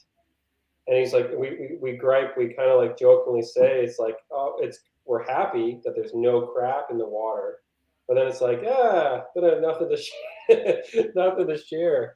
But it's obviously we're joking. It's more important it's really nice to go to spots that I've personally pulled out tons of garbage, and it's way cleaner now because you did it, you spent the time doing it, or I spent the time doing it, and that's a really cool thing to see. Measurable progress, right? Yes, absolutely. That's what it is. It's the cool stuff is great, but knowing you've helped that area clean up. Now, I don't know that we'll ever see these places that we're pulling garbage up look clean again, but you know, we've done our part, and that's if everybody does a little piece, does a little part, a big thing happens. Yep. And it's cool, and you have the benefit now of the age that we're in is you're sharing this on YouTube or whatever platform it'll be in the future. People can watch that and get inspired by it and go do it themselves. It's like that. Think about how cool that is, and the way technology's got to the point that it's made it easy for people like ourselves to just put up content, share it, and you can quickly share with a lot of people, right? Yeah. You know what else would be really cool? And I'm because it's something that our community has done. I haven't been able to participate in it, but up in Michigan, they did the Rouge River cleanup where they got a whole bunch of magnet fishers out there. They got a whole bunch of magnet kits and gave them to kids, and they were all out there throwing and pulling all sorts of garbage out. I mean, there was a bunch of people throwing magnets in the water. And it was really cool for the kids. You got a lot of people really involved in magnet fishing and into the community that way. That would be a neat thing to do. Yeah. Get kids, young people, teenagers. You know, it doesn't have to be kids. You know, get some adults involved and get. You know, maybe you might even have to get permission to do it if it's going to be a big group of people. But hey, let's go out here and let's see what we can find and get other people involved. I've thought about doing that with like the snorkeling diving aspect. The thing is, I just feel like there's liabilities when you're taking people out. Stuff like magnet fishing probably be totally different, but like with people like swimming, I'd have to you just would have to know strong swimmer, not afraid of deep water, not afraid of potential sharks, which I've never seen, by the way, but we do have great whites. Seals and all that, but it's like I have gone with people who I know are just as strong swimmers as I am, or experienced divers. Hey, good night, Donna. Thanks for hanging out. Good night. But a combination. It'd be cool to do like an Avengers level group of divers and magnet fishers and bottle diggers and all that stuff. And we all come together and like the fight against Thanos, right? Right. Obviously, so I'm a Marvel fanboy. Something like that would be cool. I love, there were those other guys too, another YouTuber I love, Adam's Advanced Adventures, or the guys who are finding those cars. They're recovering. Adventures with Purpose. Yeah. And Adam Brown Adventures. Adam Brown, these guys are finding. They've now moved on to solving cold cases. It's incredible, right? That is so cool. And like that's actually, I was wondering, maybe to circle back to a question earlier, is when I've asked, like, you found guns and stuff, like, have you found anything that's resulted in like cold cases, been connected to things? They never given me any information on any of that. Okay. Yeah. So here's the way I figure. If I give them something and they connect it, they'll probably get back in touch with me because they're going to want more information about where I found it, how I found it, the situation of it being found, if it's going to lead to something. Mm. So if they don't get back with me on it, I figure they either didn't find something or it wasn't worth getting me involved with, or they destroyed the weapons. So okay. Yeah, I'm curious, those guys, Adventures with Purpose, like he got on like national news. Yes. Right? That was like I heard about it up here. So but they're finding like cars with like remains of people. Yes. Yes. It's unbelievable. They went on a cross country tour, and it was really fun watching that whole series. One of the first videos I came across with man, his name was just there and I just forgot it. Yeah, doggone it. From Adventures with Purpose. Oh, I feel so bad. As many of the videos, and I can't think of his name all of a sudden. But they were diving in this river, and there's a really tall bridge way above the water, and then the water was super deep. And they go down there and they pull up these rifles, and it just looks like somebody just took them and threw them off the bridge because they were way out in the middle of the channel, down in like the deepest part of the channel. Yeah. And they found a gun safe that way and everything. And that was one of my first introductions to Adventure with Purpose. And then I started following them, and then seeing where they went and progressed from there was really cool to be a part of. Yeah, that's amazing. That's so cool. It's just, you never know. Jared, yes, Anita, Jared, that's right. And thankfully, the closest thing I found to a face was a Cabbage Patch doll that was completely stripped of all its features except its face. And that's in a video. You can actually see me find it and then throw it because it scared the crap out of me. And it's in the video because I don't want to find anything with a face under a human face underwater. Yes. Right. No bodies to date. I did actually speak. A friend of mine, he's an officer, and he did tell me, he gave me some tips on it. It's like, if you do find someone, like here's what you got to do. You got to just think they're dead. It's really like morbid, but it's just like they can't get you. Breathe. Don't inhale water and panic. And he gave me all these really helpful tips because it's like the odds, I hope, knock on wood, that it never happens. But I mean, it's just like Yeah. Yes. And that's one of the things, magnet fishing, you just, is especially when you have the claw on. Yeah. There's you can feel that weight that when you grab something, and it's okay. Is it going to be a log? What's it going to be is when it comes up to the surface? And there is always that fear of hooking into something like that. And you just don't want to see it. And you know what? I got one for you because I found a couple of these. Okay. And so has Jason from Motor City Magnet Fishers. Have you ever found a bottle with notes and liquid inside of it? And it's don't open them. Don't open them. Yeah, I've never found an urn. I've never found any stuff like that. The only thing I've ever done in that realm was I trolled people with a Rickroll. So it's on TikTok. I'll have to get the link and send it to you after we're done. But I took like one of my old bottles and I wrote this letter out, and then I stained it in tea, then I crumpled it up, then I rolled it up, and I put it in, then I went down to the lake, put it in, and then I just like acted. I started walking along the shore. I was like, what the heck is this? And I like read it in the video, and I'm like, this is my last will and testament. Please check out this link. As soon as you type in the link, it's just Rick Astley. That's awesome, but that's bad. I know it was. Let me see here. I'm gonna see if I can get that one up here. Put in the chat because it's kind of hilarious. That's funny. Yeah. Oh gosh.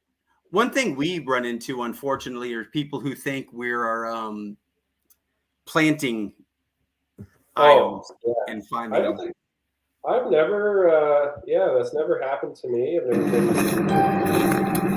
and I've never been accused of that, so that's good.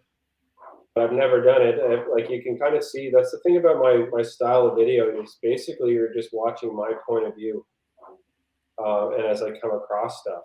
So um, yeah, Yeah, that's Grandma Kelly, I found a spell bottle one day.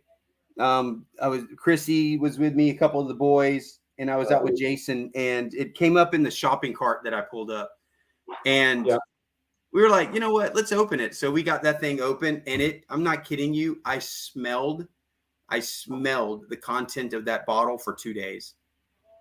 Oh, The smell was like stuck in my sinuses for like 2 days. It was horrible. Like if I that find one of these again, I am not opening it. I don't care. I put that link in the chat. I don't know if it'll actually work because I copied it from TikTok on desktop. So that's my link to my Rick roll. I got a lot of laughs on that one. I don't know. Did it show up? Did it show up on the? I don't know. I don't know if it did.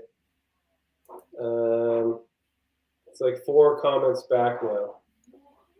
Let's see here. Yeah, every time I try to like share this thing. Hold on, let me get a better link here. Yeah, I don't even see a. I put it in the chat on your video, but I don't think anyone. Can you even see that? No. It's not. My comment's not going into the chat there. Anyway, yeah. That's So weird. that is weird. What is that? Anyway, it's you can see it on if you're on TikTok and you're watching, you go to Saltwater Sean and scroll back. You'll see the thumbnail. It's a video with a note. Anyway, Okay. a lot of people were like, I even recognize that URL. Well, here, you know what? I might be able to. Let me see, because I've still got your channel up on the other screen here. See if I can send you a message on Instagram here. All right. It's one where you're holding up a note. Yeah, I just sent you, I put the link to you in an Instagram message on desktop. You can get that. But yeah, it's fun. It's just silly.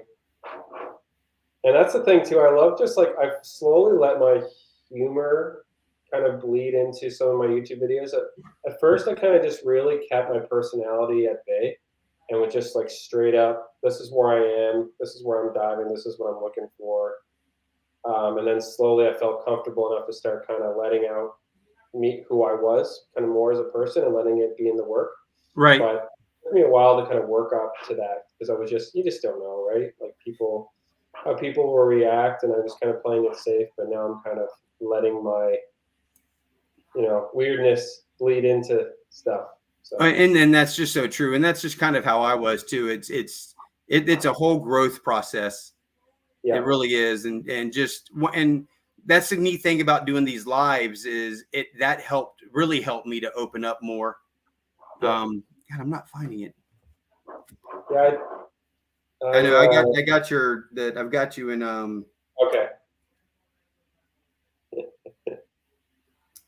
It's so weird that my comments are other people saying they can't see it, but in my side I can see my comments in amongst everyone else's.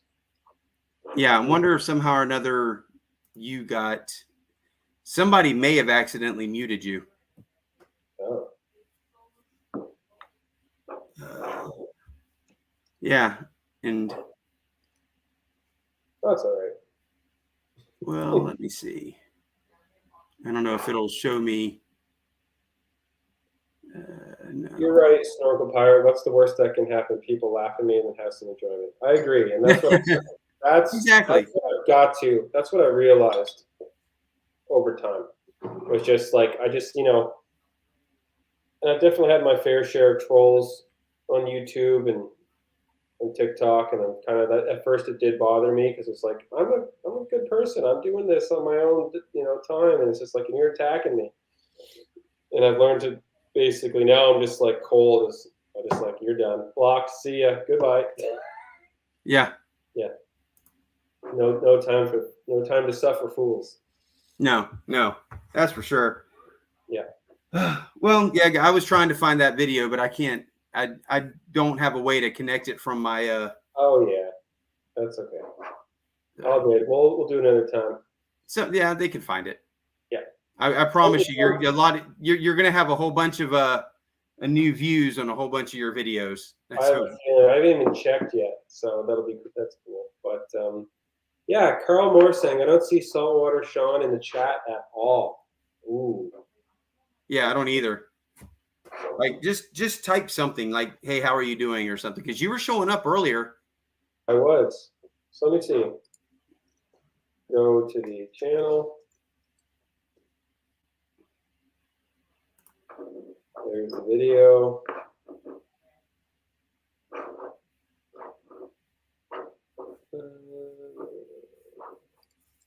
Hello. I just put in hello. And it looks like my name's grayed out. But I can't see anywhere else. If you post in StreamYard, I'm not posting in StreamYard though. I'm posting right on the YouTube channel. Yeah. Oh, there it is. I'm making you a moderator. So now you'll be in blue. Oh, okay.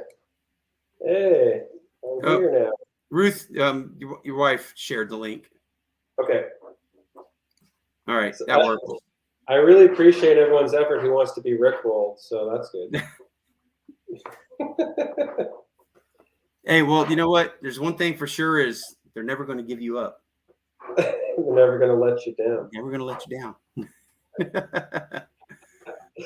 Yeah. So I have a couple ideas for April Fools this year. I won't say what they are, but I have had some fun in the past. I put I don't know if you remember that one that I put the pumpkin underwater with the clay pipe in his mouth and a bottle, and I dove down and I planted him on a rock, and then I swam back out, and then I dove down and like found him.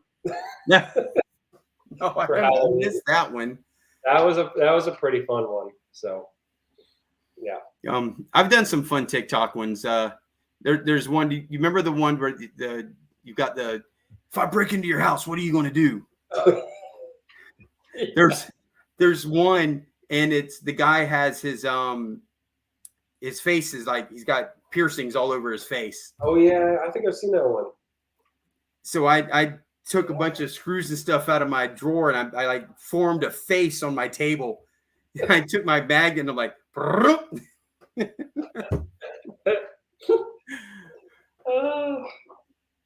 Tom Riley is asking if I've ever found a message in a bottle. So, as I was saying, no, I've never found anything in a bottle other than what I've planted there myself for fun. Yeah, and earlier too, I've never found an urn, and I hope I hope I recognize what an urn would be underwater, and make sure I wouldn't disturb it or. You're right. Yeah, because that's important to someone and to a family, and yeah. But I've never come across anything like that either. So, hey, what's up, man? That guy, he's one of the most kind, supportive people on this platform I've ever met. Yeah. So, want to give him a shout out. That is awesome. Right on. Strangest creature that I've ever run into. I would say a sculpin. A sculpin fish is, if you Google it, it's a weird looking fish. It's like dark red. It dwells on the bottom. It's ugly as sin. That's definitely the weirdest creature I've ever come across. A red sculpin. No sharks, thankfully.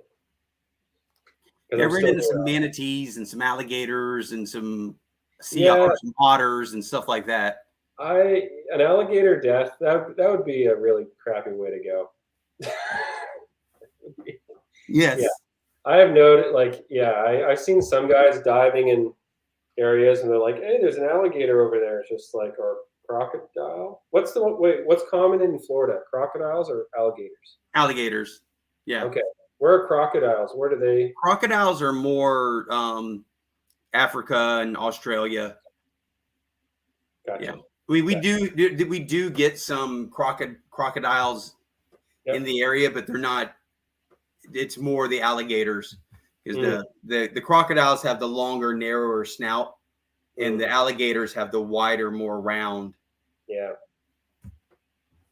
But both of them will tear the mess up out of you. So Yeah. Okay. More comments here. Man, you're getting so much engagement. I love it. This is awesome. I've tried to do a couple lives myself, and I'm just kind of slowly learning about them. This platform, StreamYard, is pretty great. I think this would be something that I would do for myself next time. Yeah, absolutely. StreamYard, it's very easy. They have a free version of it. The pay for version really isn't that expensive. I can't remember what it is right now, but it wasn't that expensive. The free version, you can bring up a few people up in here. With the pay version, I think I can have like 10 people or something up on the screen all at one time. Yeah. I've had lives where it looked like the Brady Bunch opening up on here. That is awesome. It's very easy to use. It really is. I mean, and you know what? Something I forgot to add my ticker. Oh, there you go. Look at that. It's like I'm on CNN now. Yep. These are all the members, the Squatch Squad members who have joined the monthly membership. Oh, that's cool. Yeah, I want to do a shout out to Starry's Lost and Found. Starry's, he became my first ever member of my channel as a paying to support me. And I just want to do a shout out and say thank you. And I found out, I couldn't believe it. I was like, I didn't expect anyone to do that. So that was really kind. And I didn't think I would either. And right now I think I'm sitting at 15. That's so cool. That's awesome. Yeah. And the only reason I did the membership is, again, it's not because I'm looking to make it. It helps me to give back. You know, it's instead of hurting my bills money, it helps me to do giveaways, and you know, I can use that money to help with the giveaways and whatnot. And it really does help. It's taken a lot of stress off because I want to give back to the people who are helping me out. Yeah, for sure. That's why I like doing the giveaways and everything. I've been pretty blessed. I've had a couple. I had a dive shop give me a brand new thick 7mm wetsuit as a gift because I was all the diving I was doing, and they helped me out. And dive shops in the local areas have just like lent me gear. Just come take it and go do your thing. And I've in turn just shared back, you know, as a thank you. And so it's just really cool. Like again, the community here and like in the dive shop world too is really awesome. And I've had friends send me some magnets in the past, the ones I've lost. But doing the underwater magnet fishing, that'll be the new thing for me this year. That'll be cool. And something else I do for the people who do join the membership is the first Friday of every month I do a members only giveaway. Yeah, cool. And then when I do a race, everybody who's a member gets their name entered into the race twice. Oh, cool. They're a member. Awesome. So it's there's benefits to being a member. Yeah. Yeah. I've thought about some things I could do maybe with glass giveaways, but I don't know yet if I have the time to kind of pack glass and send it global, like around the world yet. But at some point I would like to get to do something like with my channel. I just don't feel like I've got to that point yet where, I don't know, I kind of want to grow more and like do more things and then try to like, give back what I can. Yes.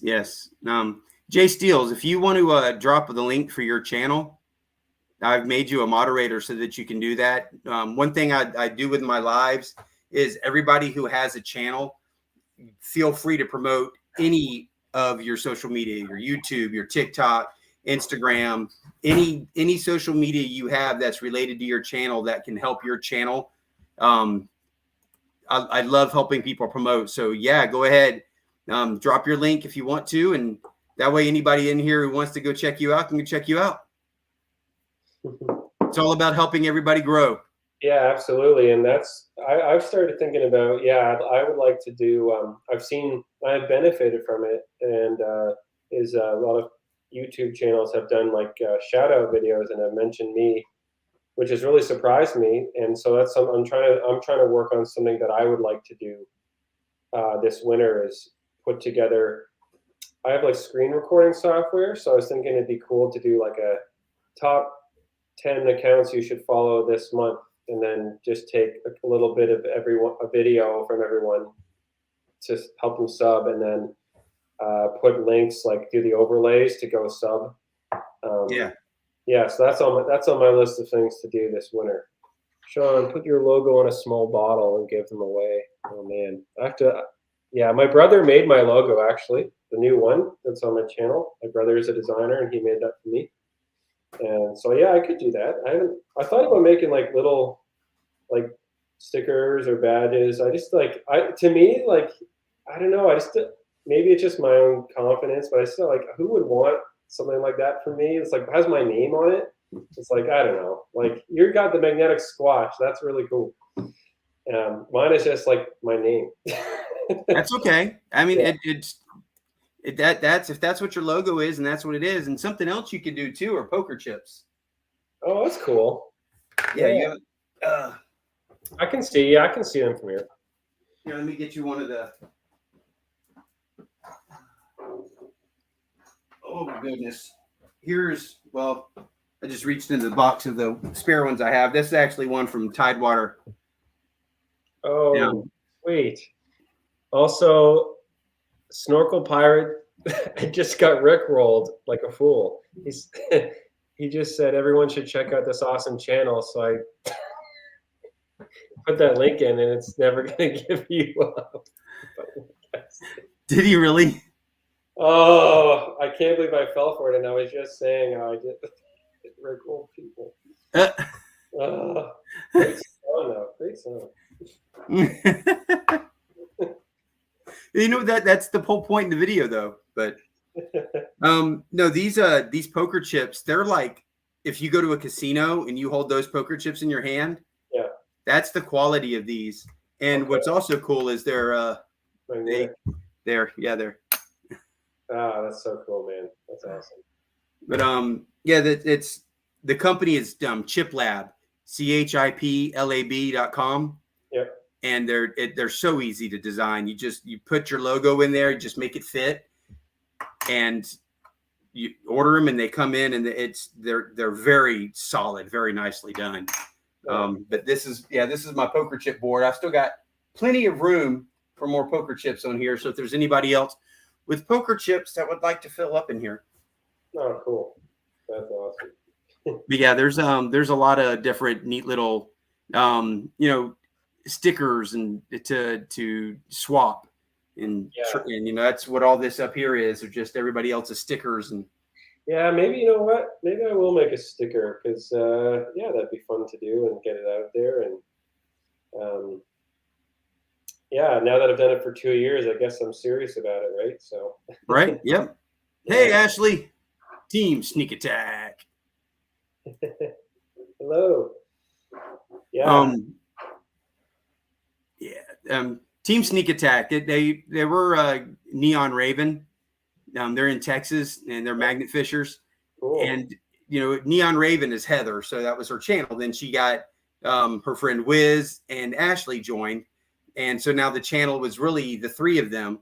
So it wasn't just her anymore, and they came up with the term sneak attack. And a sneak attack is when you take your magnet and you swing it up under the bridge or up under the dock. Oh. So instead of dropping it, you kind of sling it out and then swing it backwards so it goes up under. Okay. And that's a sneak attack. So they have actually coined a phrase in magnet fishing that just about all of us use now. is Sneak Attack. All right. And it's because of them that that has been there. Oh, that's awesome. That's so cool. I'm just like seeing if there's any more glass here that I could share. Yeah, absolutely. If there's anything else you want to show us, that's great. So this one here, this is a 3-piece mold.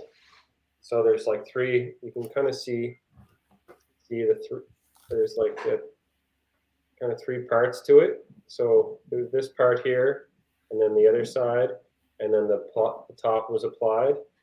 And it's an aqua blue bottle with the mark of the maker on the bottom. This is like 1800s. So what's cool about this bottle, I don't know, have you ever seen the movie The Lighthouse with Willem Dafoe, Robert Pattinson by any chance? No. Okay, so it was filmed up in Yarmouth, Nova Scotia. It was like a black and white movie, 1800s, like 2 lighthouse keepers. And in the movie, they're drinking a bottle on a table, like out of a bottle like this. And they're smoking pipes like the ones I found, only with the full stem. And now I've got like 2 pieces of real history that they mimicked in the movie. So that's really cool. That was when I was watching the movie, I was like, I know that bottle. I have it. And I know exactly when they would have, the style that they would have used. So anyway. Yeah, that's cool to actually see something you have that you found end up in a movie. Or not the actual one you found in the movie, but that style bottle. It's like, yeah, that's really cool. That was really cool. And what else do I got? Tons of little medicine bottles. These ones here are pretty interesting to find. The beautiful cobalts, genuine fish, milk of magnesia, still in perfect condition. The data is great. Screw top, so it's not that old, but just beautiful cobalt blue. Yeah, there's blue bottles. Just finding blue glass is really cool. It is, yeah. It's just the dyeing process that they use to make it. I found like clay pipe. Here's part of a stem from a clay pipe. I found like tiny little medicine bottles, but then like look at the neck shape. It's like bent. Yeah. Right. There's just so much variety in glass making, and that's what I love about each bottle has character to it. Yeah, especially if they're hand blown or mouth blown. But and like I said earlier, I've been finding like recovering phones. I didn't really get into this to do recoveries, but now people have like asked me to help them out. I've never charged anyone. I just go help them, and they've been kind enough. I'm just like, oh, I can make YouTube content if I find it, and people have been really generous in giving me money after the fact. But I found phones in the ocean underwater that are still working, like outside of like a protective case. Oh wow! These new iPhones are incredible. Yeah, no kidding. That's insane that they're still working. Yeah. I've had people come up to me when I was on fishing docks and like, hey man, I lost a pair of sunglasses here. I'm like, well, I'm probably not going to find those with the magnet. You pulled up phones, right? I've pulled up some phones. They were not in any working condition. Okay. I've got a little iPhone. I've still got my treasure box back in here. But I've had the craziest one was this girl came up to me and asked me if I could find her vape. And I guess she was out there sitting with her boyfriend and she was on her vape, and I think she said it was her older sister came up on her and found her with the vape in her hand and knocked it out of her hand, and it went in the water. And I tried to find it for her. I searched for about 20 minutes right where she said it was, and I never found it. But she said it had been about a month or so. So with there's no telling where it was at after that. But I never found it. But yeah, it's interesting. Like I've had a couple of fails where I'm pretty sure like the odds were pretty good of me. I was like, I'm going to find this thing. It pretty much dropped right there, and then I've gone down. And in lakes, usually I'm pretty successful. In the ocean with the tides, like if it's in there for more than a few days, like it's going to be going. Yeah, it's either buried or moved so far, and absolutely. Lakes, they're just going to sit there, right? So well, there's not really any current, so absolutely. Yeah. Oh, man. Okay. Yeah. So I don't know. Like I might have to go pretty soon. Yeah, I know. I'm not too far off either. Okay. I don't run my lives as long as I used to. I Yeah. get pretty I tired just now. like it's been a bit of a long week, and I'm just like I really was excited to do this and come on here tonight with you and chat. I've been having a lot of fun. Absolutely. This is great having you on here. I just hearing your stories, the stories behind some of your videos and your finds, how you got started, it'll be cool when your kids get a little older and they can actually Yes. get down in there with you and start, because I can get my kids out there with me magnet fishing, but Yeah. we're not going in the water, but that would Mm. be really cool to see your channel grow and as your family grows with you. And Yeah, absolutely. And my wife wants to join me this year. We're going to do a dive together, and then my kids. So in our lake, I was thinking it'd be fun to like take some bottles down and kind of like plant them for them, so they could like teach them what to look for. right. Like we have a bit of a shoreline, and it's like just ours, and I would love to like kind of teach them how to like look for stuff. So yeah, Yeah, that'll be cool. Just yeah. whatever you do, don't go diving with your wife if she's mad at you. That'd be the end of saltwater, Sean.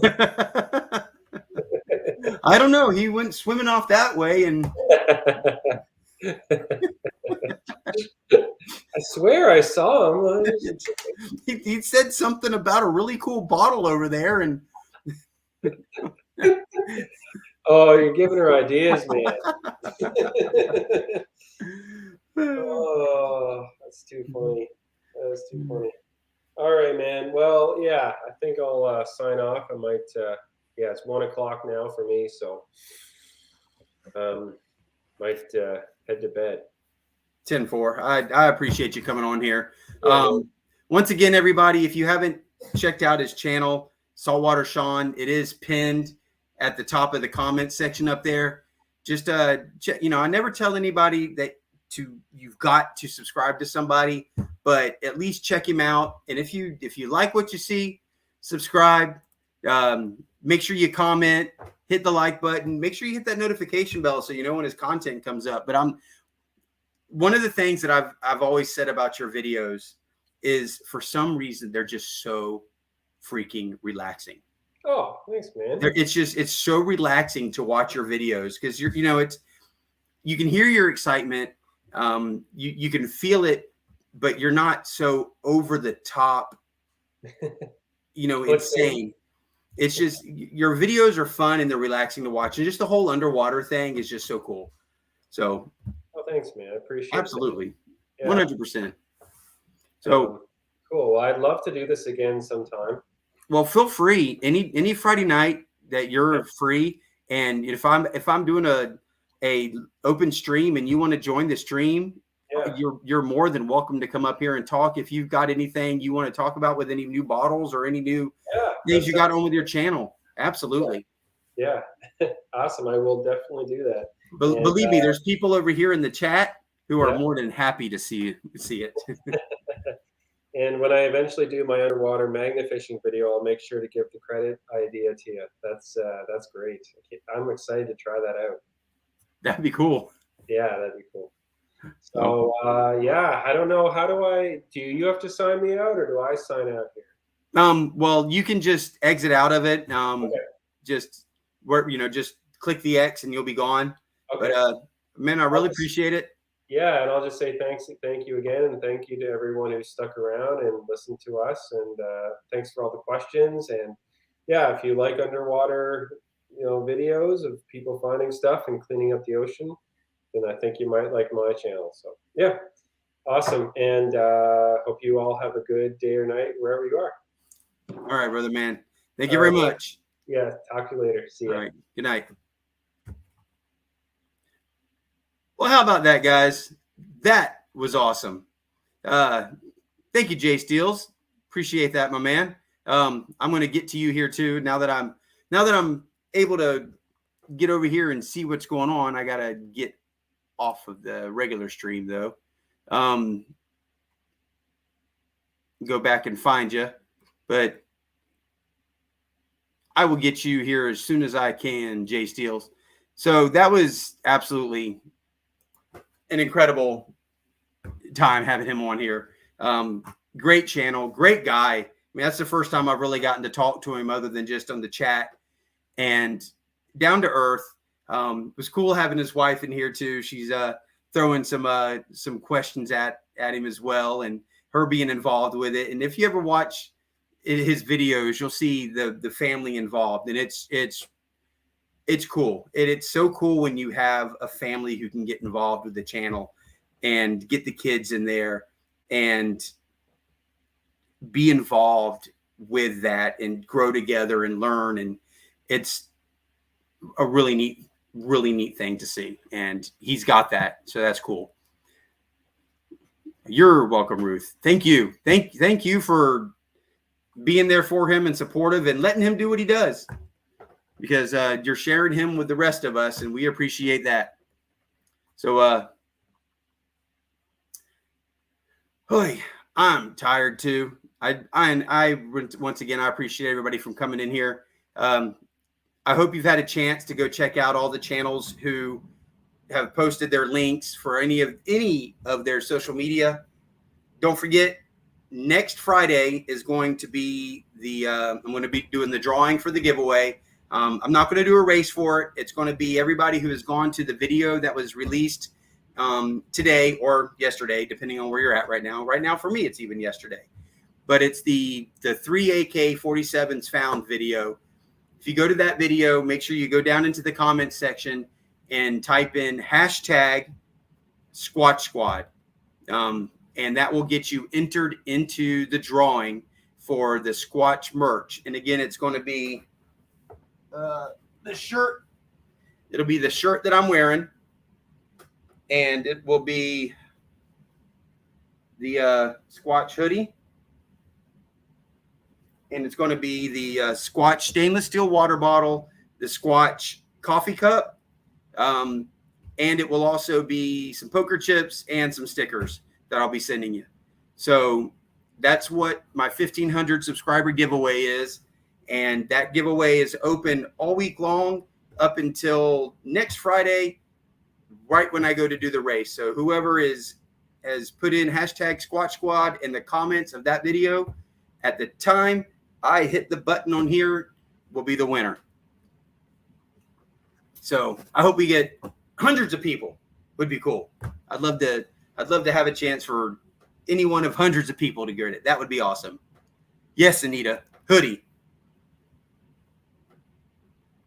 Magnetic Squatch hoodie. Yeah, these are nice too. They're comfortable.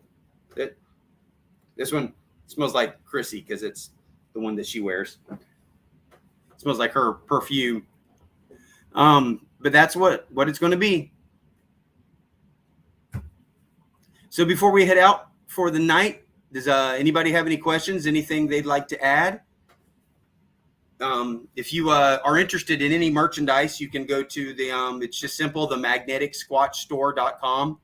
Got to make sure you put the magneticsquatchstore.com, and that'll take you to my store. I hate to say it, but I'm probably going to drop the whole Dr. Squatch thing, because it's just, I've been doing that now for a year, and I think I've had 1 or 2 people buy something off of it, and it wasn't even really worth anything. I'm not going to stop using the soap because I love the Dr. Squatch products, but I'm probably going to drop the whole affiliate thing with them. And so I won't even be putting that into my links anymore after the video from today. But guys, thank you for hanging out. This was a good live. Saltwater Sean, guys, I think that's a channel he's got a lot of growth. He's got a lot of great finds. Sally, yours, it's been shipped. Yours and Dawn's have been shipped.